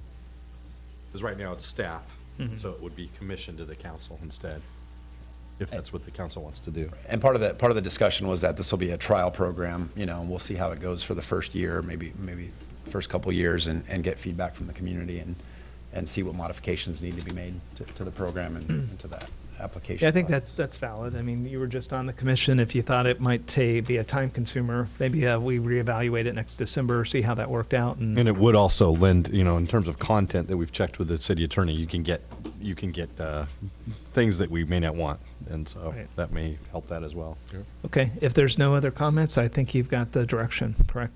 Okay. Okay, next up is item 12A, consideration of interim urgency ordinance enacting provisional off-street guest parking requirements for new or expanded multifamily residential uses in the R2 and R3 residential zoning districts, and is pending Planning Commission review and possible amendment. And as the City Attorney, are you going to take this one? That's correct. Okay. go ahead and start. Before the council tonight for consideration is the Inter-Emergency Ordinance 2017-13. If adopted, this measure would restrict the development of new or expanded multiple family developments in the city's R2 and R3 zoning districts. Currently, as noted in the staff report, the Planning Commission has initiated efforts to amend the zoning code to update the city's off-street parking requirements. Through that process and as part of that effort, the Development Services Department was able to determine that several neighboring districts, including Huntington Beach, Orange, Stanton, and the city of Tustin, require multiple family residential uses to provide unassigned guest parking spaces in addition to the standard per unit parking spaces included in their codes. The City of Los Alamitos Municipal Code does not currently include guest parking requirements. The Development Services Department and Police Department have reported an overconcentration of on-street parking demand in both the R2 and R3 zoning districts. This demand for on-street parking is believed in part to be attributable to new and frequently higher density residential uses and inadequate off-street parking requirements in the city's municipal code. The Planning Commission's proposed zoning code amendment may include updated off-street guest parking requirements, which could reduce future on-street parking demand in the R2 and R3 zones. But until that time, however, the problems associated with the overconcentration of on-street parking demand will continue. The proposed inter-emergency ordinance would temporarily address this issue by imposing provisional guest parking standards requiring new or expanded multiple family uses in the R2 and R3 zones to provide a minimum of 0.33 unassigned guest spaces per unit constructed. Approval of the proposed interim urgency ordinance would require a 4/5 roll call vote of the City Council this evening, and if approved, the ordinance would become effective immediately, and unless extended by further action of the City Council, would lapse in 45 days following its adoption. I'm available for any questions you may have, as is Stephen Mendoza, the Director of Development Services. Great. Before we get going on this, I'd like to go ahead and out of respect open up for public comment if there's any other comments or feedback to help the council with this issue.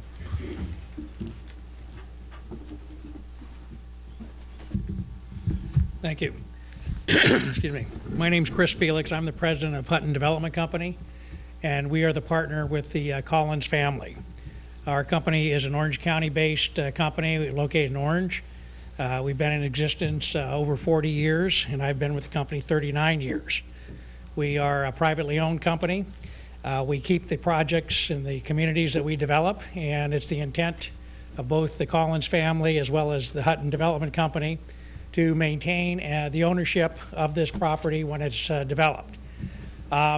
While we understand the concerns that the council has, I think there's some significant differences here on our community plan as opposed to, I think, most of the communities that have been developed or built in the city over the last probably 30 plus years.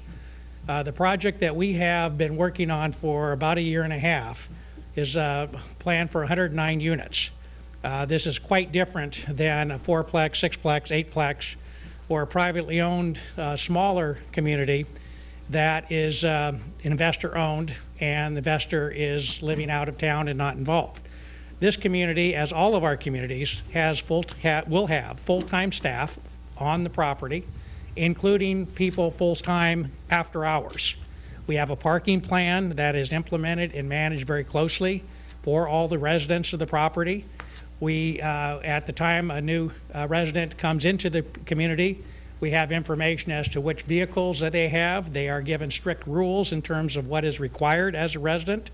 And as a resident, if they violate those rules, they are impacted immediately. Either if they bring in an extra car that we don't know about, they are told that the car has to be removed or it'll be towed.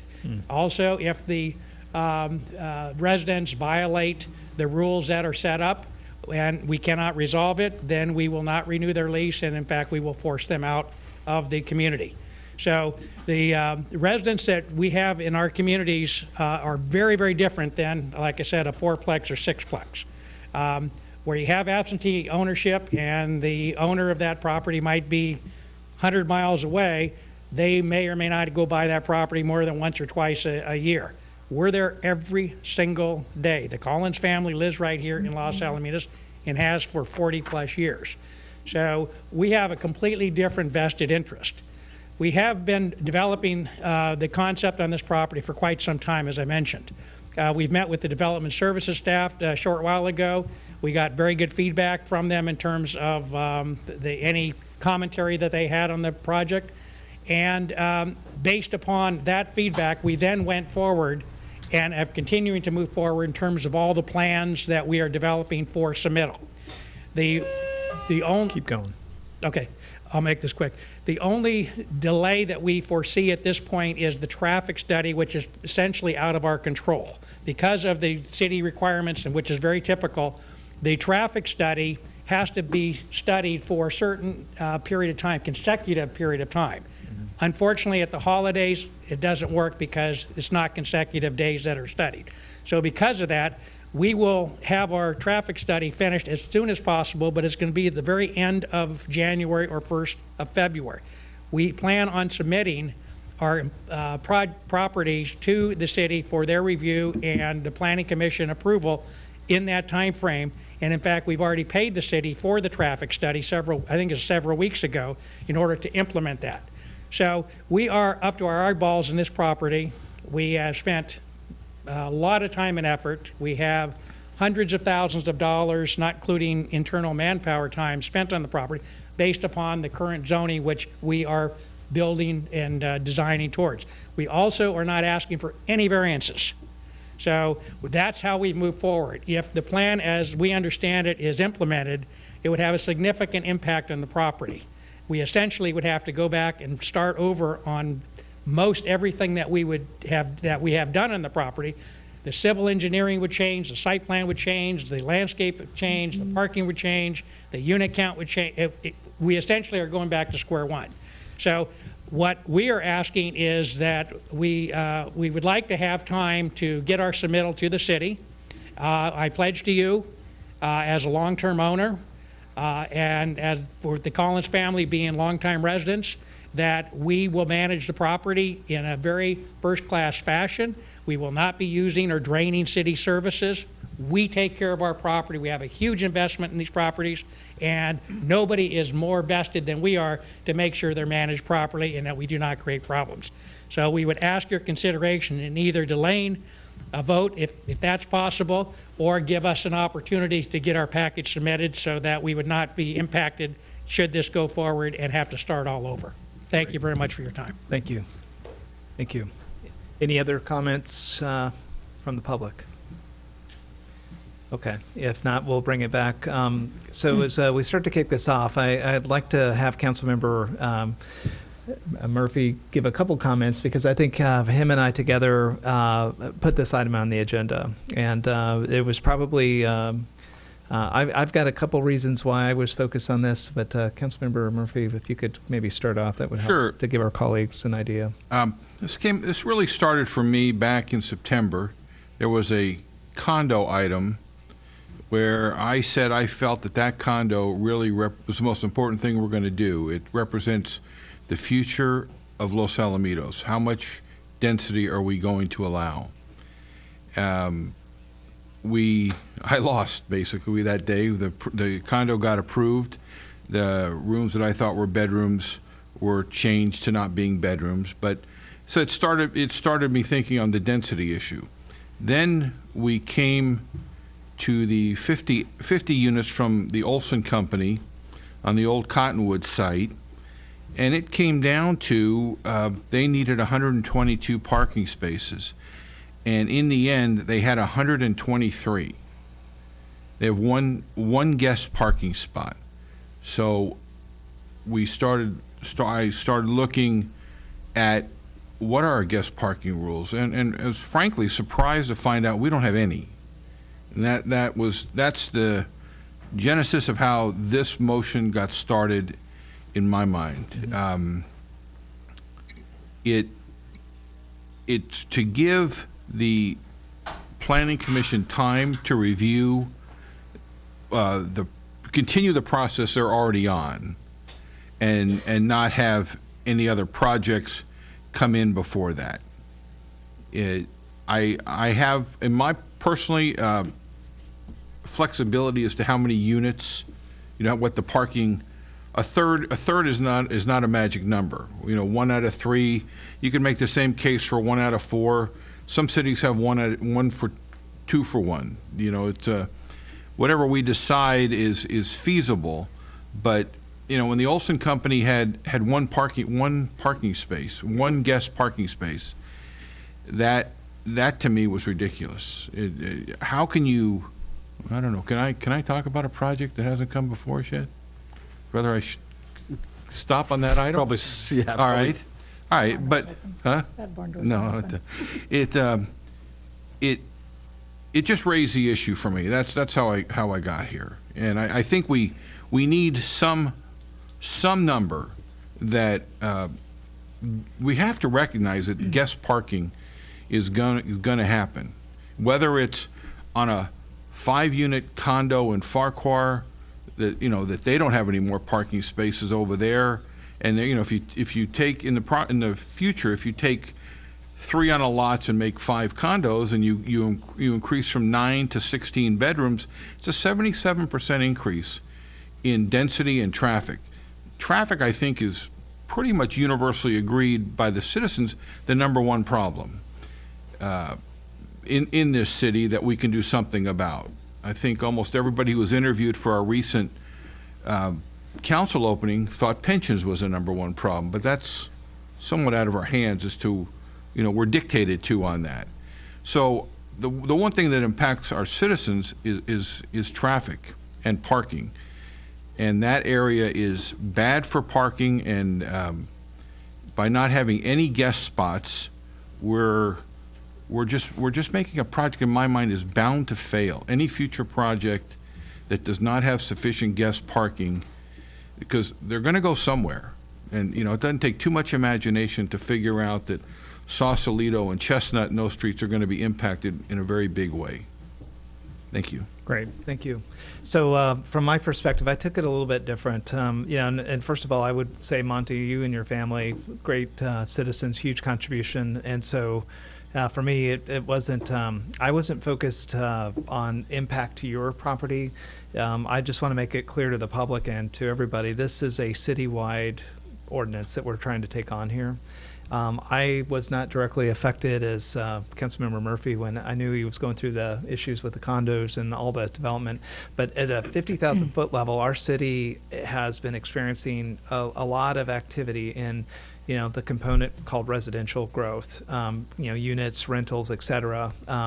Some of the general plan work that we did, we were really trying to focus on kind of the balance between the residential, commercial, and just the home property type area.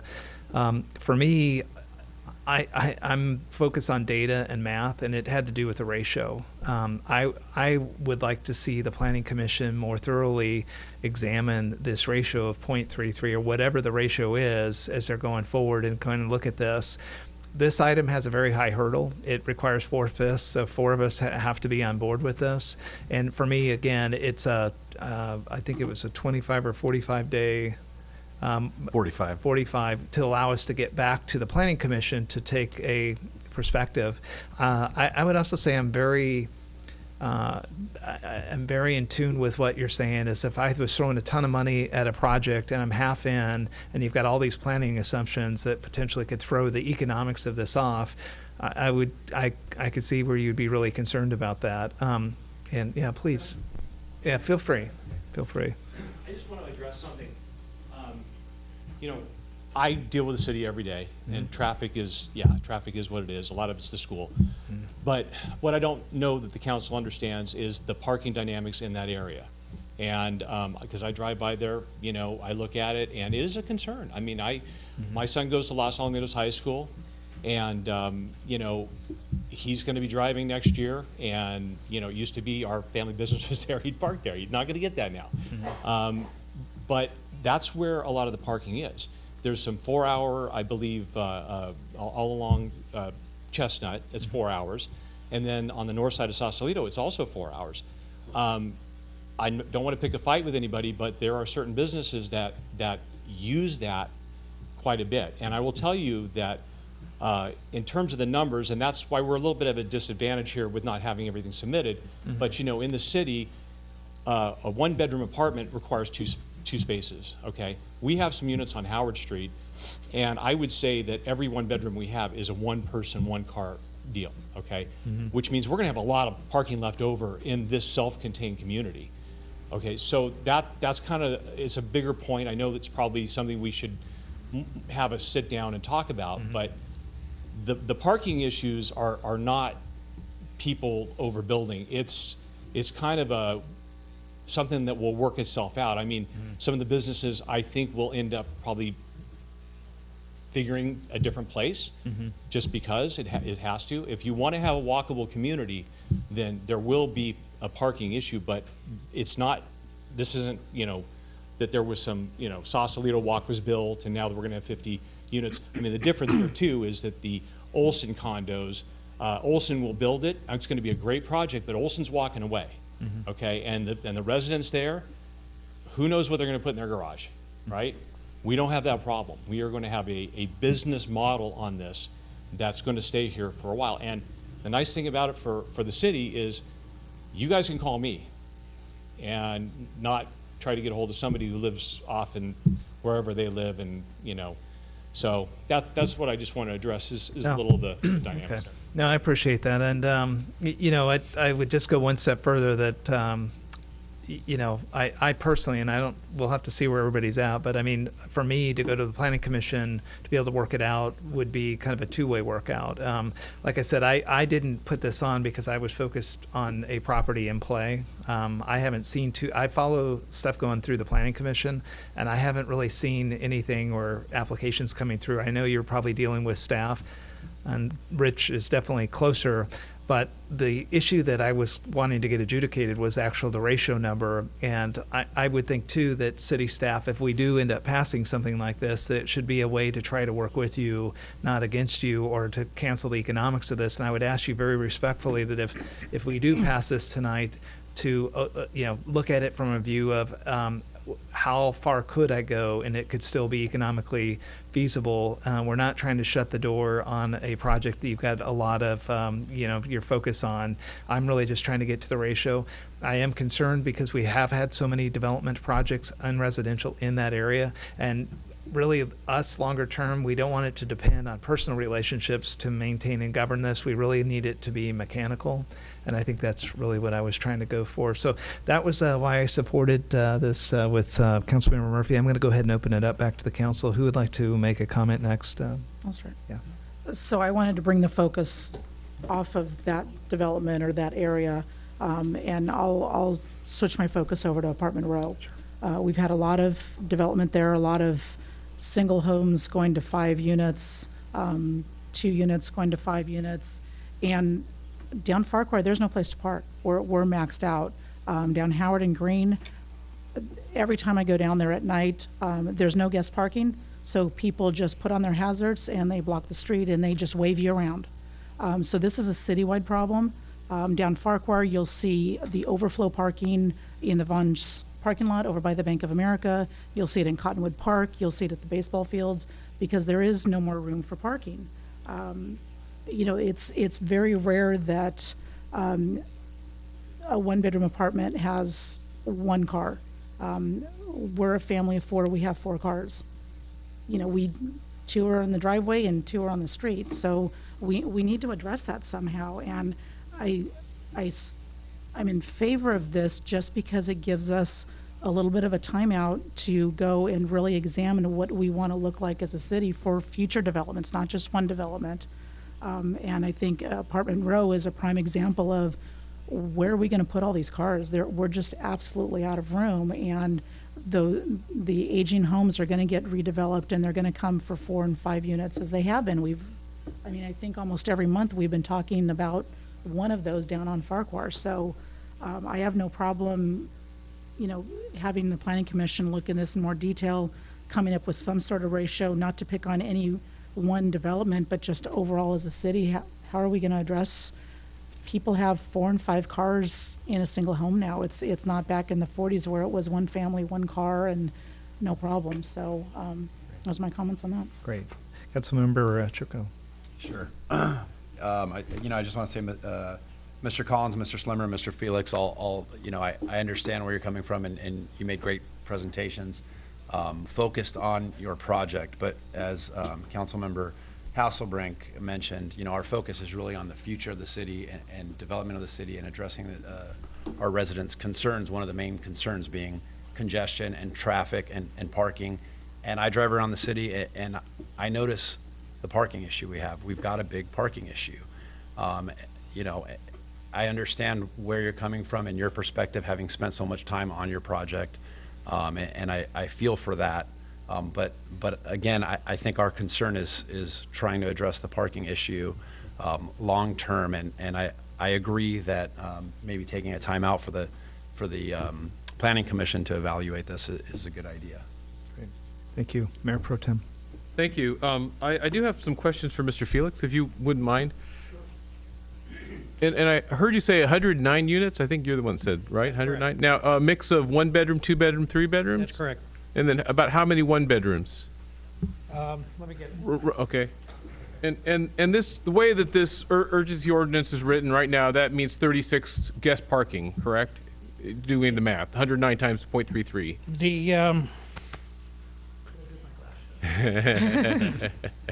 Stephen, can we make it warmer in here?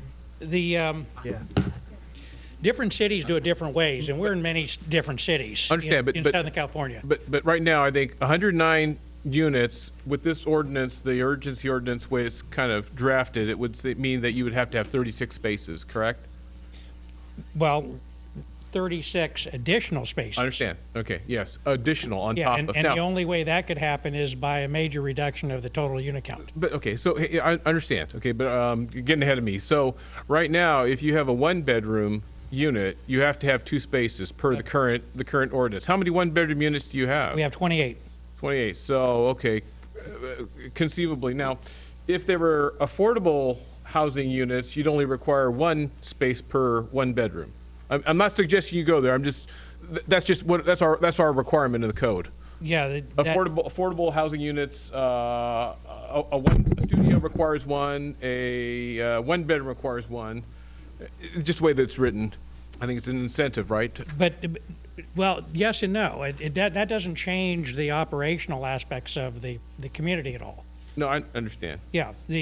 Whether it's affordable or whether it's market rate, the people who rent that unit are probably going to be the same in any instance. And I'm not going in that direction. I'm just saying that in some ways, depending on the interpretation of the code, you could have excess parking if it were categorized a certain way. 28 excess. Possibly, right? So you're not that far off the mark in that kind of a context. Now, the other part, when you had 3 bedrooms, did you aggregate all those together? And then, because it's a half space per each bedroom over 2. We have, for 3 bedrooms, we have 15 units planned, and that's 2.5 spaces per unit. But you aggregate that, so that's how you come up with the total parking that you have? Correct. Okay, and that's how it's been interpreted, so. That's correct. Okay. Now, remember also that from a practical standpoint, especially with the community, the size and the type that we're talking about here, you never are 100% full, ever, because you have normal turnover on a monthly basis.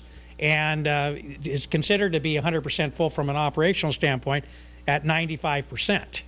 So in other words, 5% minimum of your units are in some stage of turnover. People are moving in, people are moving out. When people move out, you have to go in there and clean up the units. You replace the carpet, you clean, repaint, or do whatever kind of cleanup is necessary. And so realistically, on an average, 95% is usually the best you're going to ever be able to do. So that means right off the bat, 5% of your units are not occupied at any given time in the normal course of operations. So if you look at that, let's just say, for instance, which is unlikely, but let's say they were all 1 bedroom units that were empty. That means you have, on 109 units, you'd have, 6 units that are empty at any given time, times 2. That's 12 additional parking spaces that are unaccounted for. If you had all 5, or rather 6 3 bedrooms, then you have 6 times 2.5 spaces per unit that are going to be empty. So depending on which units are empty and which ones are being turned over, then those spaces are going to be empty at any point in time in any month throughout the year. Okay, thank you. So how many total spaces do you have? Just We have a total of 226 spaces.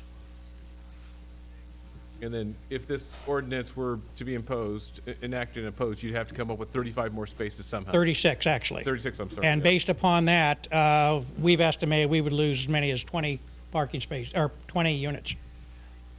Okay, to be compliant. Okay. That's very significant to us. Understand. Okay, and so, thank you. I do have questions for staff. You may take a seat. So, Brett or Stephen, if this were to pass, is there some way that the applicant here that has this project, can they come in with a waiver to get a waiver from this requirement? They could apply for a variance at a later date when they filed their application of any codes that exist at the time. They would have to make the proper findings, and that's not easy. Findings take supportive documentation. So it certainly is difficult to do. And then the point... I'm sorry if I could jump in there real quick. And I don't mean to jump in on you, Stephen, but looking at the actual code section that we're relying on for adoption of this measure specifically excludes variances. So during the pendency of this interim measure, a variance would not be an option for any applicant. Okay. Sure, if I could, one other comment that I would ask you to take into Why don't you step up to the mic so people can hear you? If this is passed, everything that we've done so far and that we plan to submit has to be changed. So we don't, if this is passed and you have a 45-day period, do we go forward and submit what we've worked on?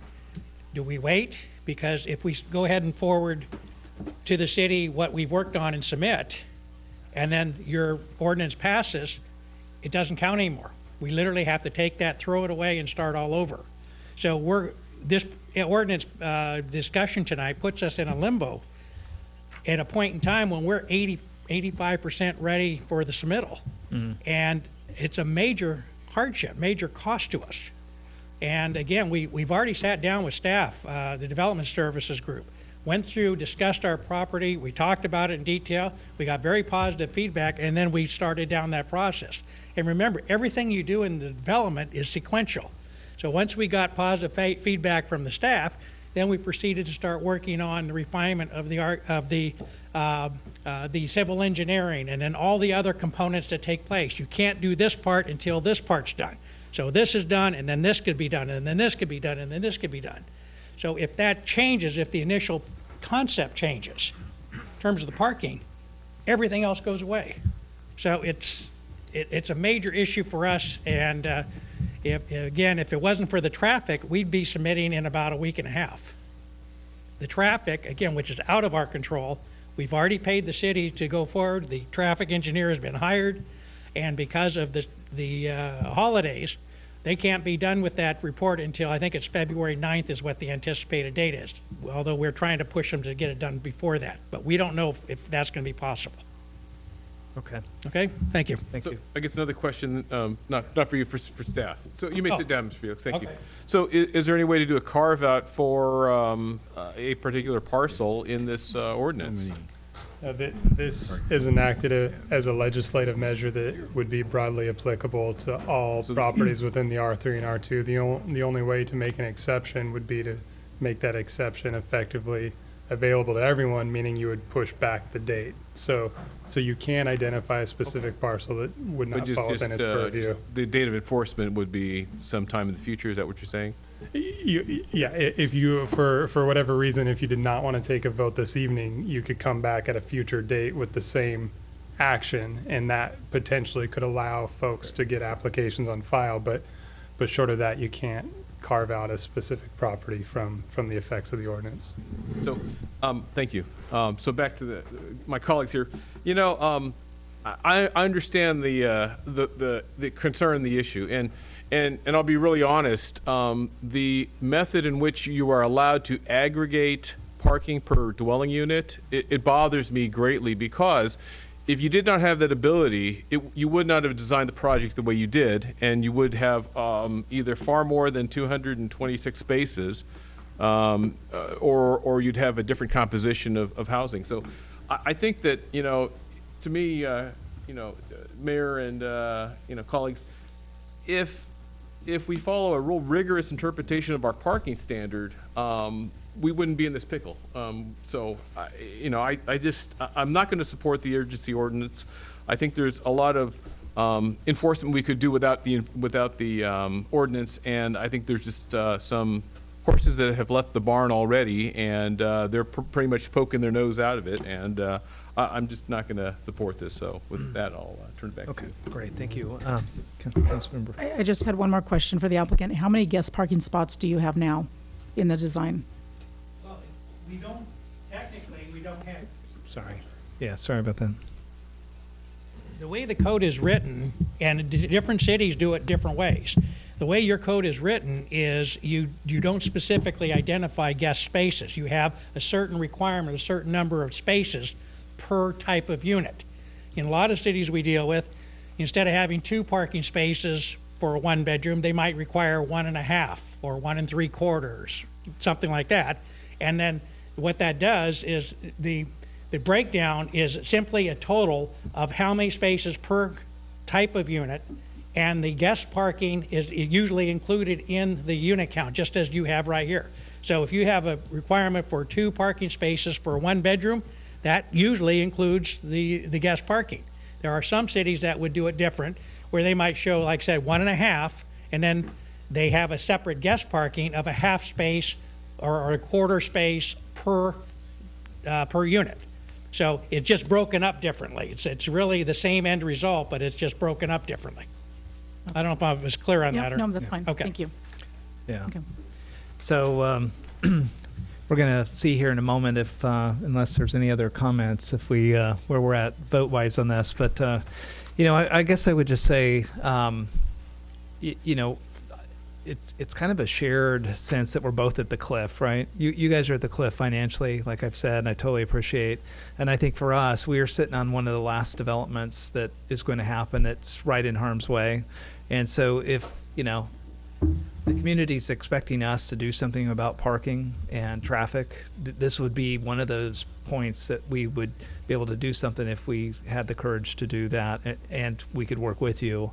You know, to your question of whether you stop or wait, I mean, it's a business call on your side. I think this council wants to work with you and try to find a way, and we want staff to work with you. Mathematically, you know, based on that, I'm not sure.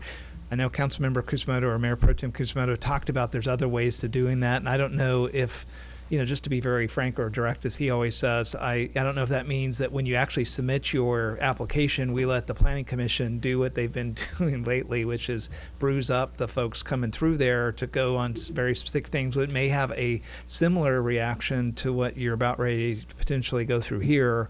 I don't know, but I know you've had to been following a lot of these projects going through the Planning Commission right now, and it's been a contact sport in there. I mean, there's definitely a lot of stuff going on, and so I think you kind of pick your area. Do you want to be able to go through something with us where we're actually focused on it at this level and trying to work with the Planning Commission where the visibility is there, or potentially, you know, we've had we've had a couple of projects that had to be appealed to us to try to kind of level a fair fight from the developer's perspective.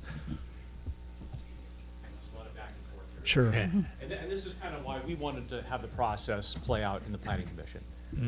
I mean, you know, everybody on our team is prepared to get bruised a little bit in the Planning Commission, as long as the rules apply equally to everybody. You know, it just didn't feel right that the rules were getting applied a little differently for the Collinses here. You know, here we are less than a week before Christmas, and this was like the last agenda item. You know, and I wouldn't be here if I hadn't just accidentally looked at the agenda tonight. So I'm glad we're here because, you know, you guys have concerns, and I'm part of the community too. I have the same concerns. And what we're saying in terms, Shelley, I think you're former Mayor Hasselbrink. Shelley's fine. Shelley's fine. Your concern was the guest parking. And I think what Mr. Felix was saying is that we have the ability to create that guest parking, because we're not going to, you know, we can absolutely put something down where we only rent a one bedroom to a person who has one car. You understand what I'm saying? And it's freeing up a lot of parking. It's kind of an either or, you know, like you said. I mean, I heard today Seal Beach has, you know, a rule for one parking for one unit in Seal Beach. Now I get the parking at the beach is a little chaotic too, but they, you know, it's kind of an either or situation. And I know it's a business call on our behalf, but you got to understand, we've been making business calls for an entire year and a half now based on what was available from the city code and all that. And as the days go by, everybody is well aware of, you know, interest rates go up, things happen. And at some point, I mean, you know, we're going to be kind of stuck here with a plan that the city kind of put forward in terms of going R3, and then we're kind of dangling in the wind here. But absolutely, we can address the parking, because it's our concern too. It's our concern too. This is going to be a luxury apartment complex. This isn't just a bunch of units that we're going to put on there. This is something that's going to be a complete game changer for the city. It is going to make everybody that owns apartment units in this city clean up their act and make it look like what Monty Collins is putting on the property. It is going to benefit this community significantly. So we can work together on that. There's no question about it. Okay, great. Thank you again. Okay, I'm going to bring it back to the council. So I do have, you know, just a thought, and perhaps I'll offer up some compromise language, and let's see if this kind of flies. And you got your calculator ready? Because I think it'll work for you guys too. So if we change the urgency ordinance to a quarter of a guest parking per unit, and we decrease the number of parking spaces for a one-bedroom or studio in the R3 zone, I think you guys pencil out just even. You'll require 27 and a quarter guest parking with that kind of math, but I'd be 27 and a quarter. And you have 28, what was the number? Maybe I got it wrong. How many You're right, bedrooms? you're right, 28. 28. You have 28 one bedrooms, so they have 2 spots per. But if we change, in the same motion that we have here, if we change that to 1 parking for a 1 bedroom or studio, that gives you an extra parking that can be converted to a guest parking in accordance with a quarter of a parking spot per unit. Mm-hmm. So that kind of works out, and I'd support that. I think it accomplishes what we want to. It gives you at least the ability to move forward. And okay, so I've got to ask City Attorney and Stephen on a technical basis.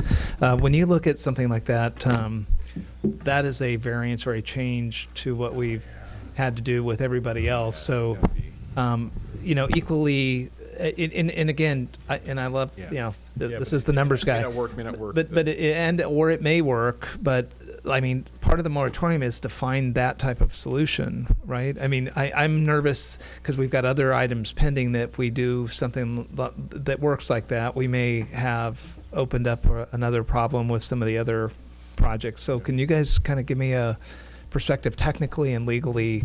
I mean, what about that idea, and how would we turn something like that into a pragmatic solution? So is the idea to change the specified ratios as listed now in the ordinance and staff report? Is that the direction you're going, as opposed to it'll be twofold. One is to require, instead of 0.33 guest spots per unit, require 0.25. Yeah. But in the same vein is also now structurally change the parking requirements in, what is it, 16.26.040. Can we do that? Yeah, well, it can be done. Whether it can be done tonight is another question. That's a substantive change that varies from what was included in the published agenda. So in excess of caution, if you'd like to make changes by that, I would ask that you direct staff to return with an updated ordinance for your consideration if there is an agreement and consensus among the council to change those ratios tonight. Okay. Red. Oh yeah. Go ahead. Sorry. No, I was just. you'll do. Councilman Mayor, I want to remind my colleagues, this is a citywide ordinance. Yeah. We've now diverted into the Planning Commission looking at one project. There is no way in the world you're going to be able to take a one bedroom, make a rule that a one bedroom gets 1 car and enforce that across the whole city. As the gentlemen here have pointed out, there's a lot of absentee owners. People don't go by their fourplexes every day. we would be out of our minds to open up this can of worms. The numbers work, and I'm all for working with them, but to make this change just makes no sense at all to me. It's a citywide ordinance. As much, it's not really about them. It came about because of Farquhar and Green and Howard, compounded by the 50 units when we discovered there was zero parking. And if I may point out, in the project they're proposing, zero guest parking. Okay, 226 spaces, all of them required for the people who live here. That guarantees that all the areas around that are going to be impacted dramatically. You're going to have 109 units and no guests looking for parking. That's why we're here. It's our duty to look out for the citizens of the city who live there and give them some relief. If we go the other way, we're guaranteeing congestion. Okay. Thank you. Yeah, thank you. Any other comments? Okay, but we're getting close to the end here. Yeah.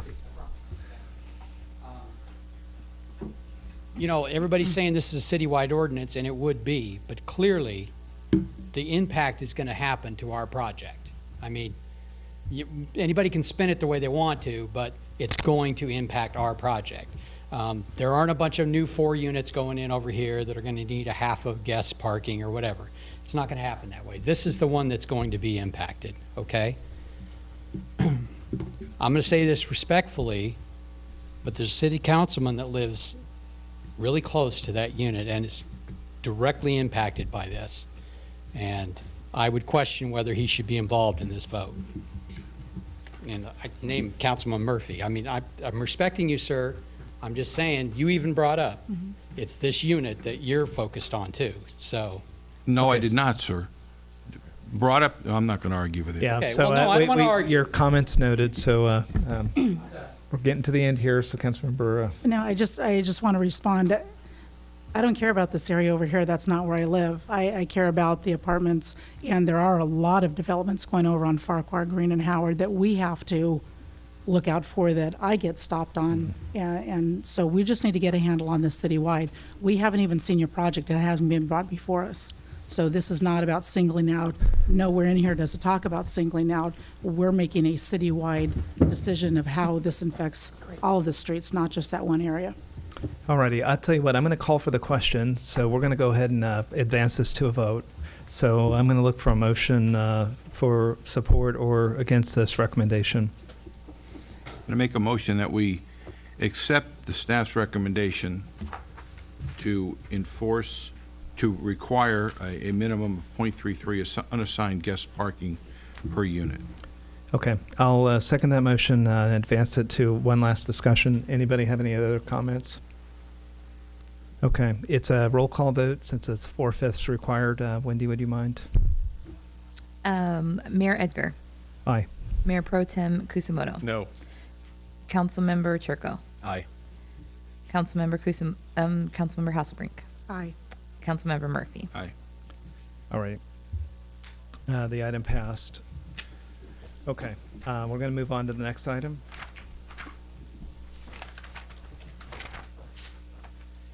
Okay, I think we're on item 13D, council member appointments and reappointments to representative agencies.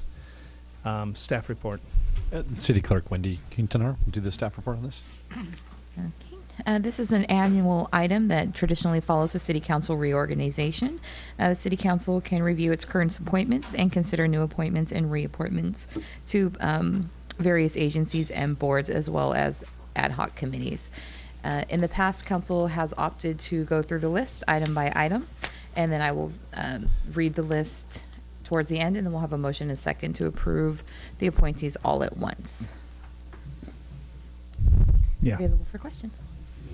Does anybody have any questions? Because if not, we'd go ahead and just have you read through these fairly quickly. Go ahead.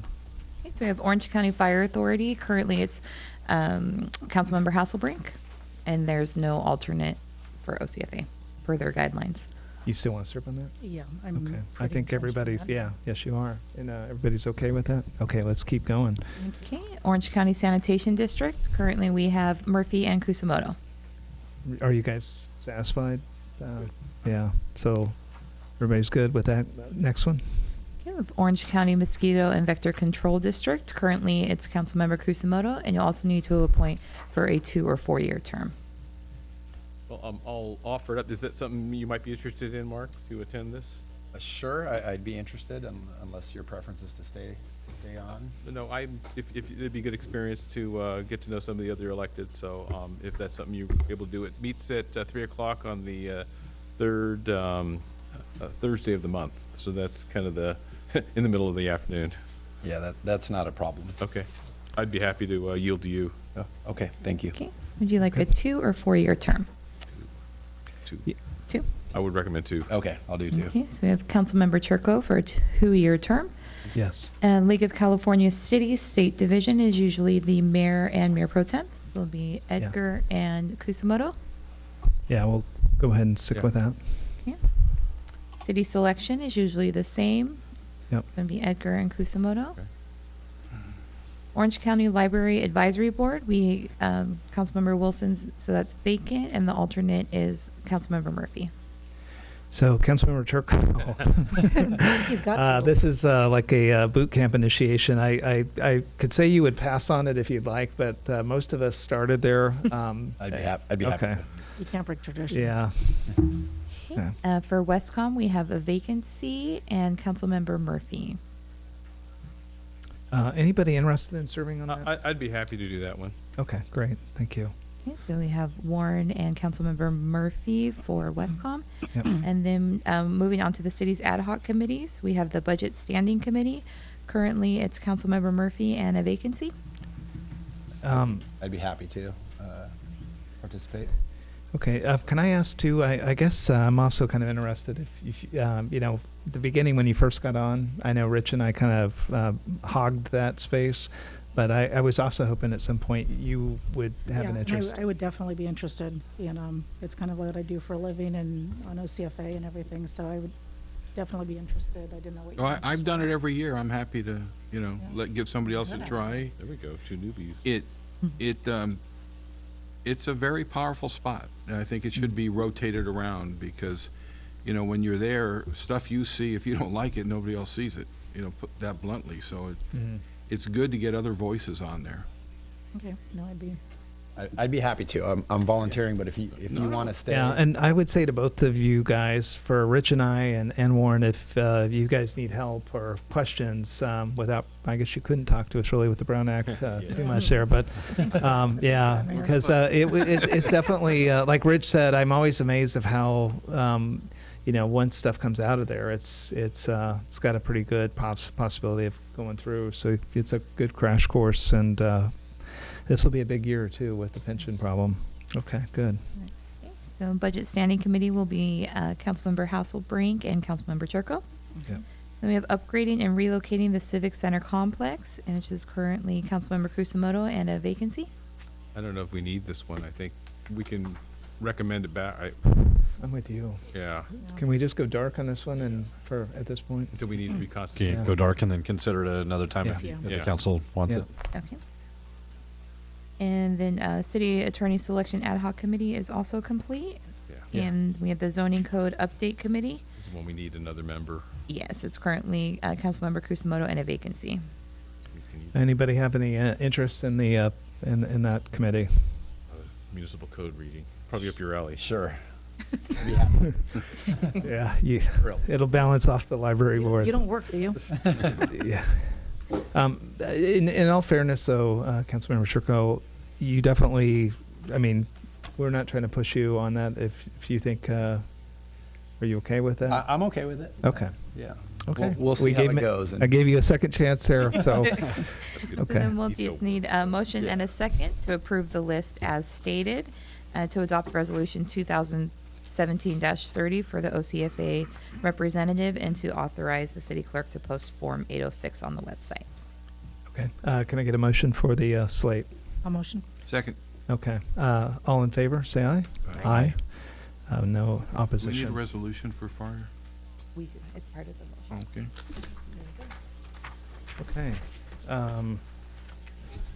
Well, I think that's the end of the agenda, so we're going to move into closed session. City Attorney.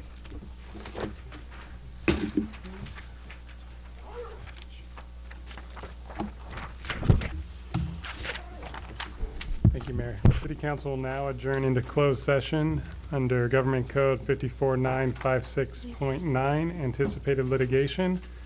This pertains to a request for a tolling agreement for potential claims by the BKK Working Group for work at the BKK landfill in West Covina, California. Thank you. Thank you. We're adjourned, and this evening we'd like to adjourn the City Council meeting. In memory of Carmen Dendecker. Great. Thank you so much. Thanks, everybody. Thank you.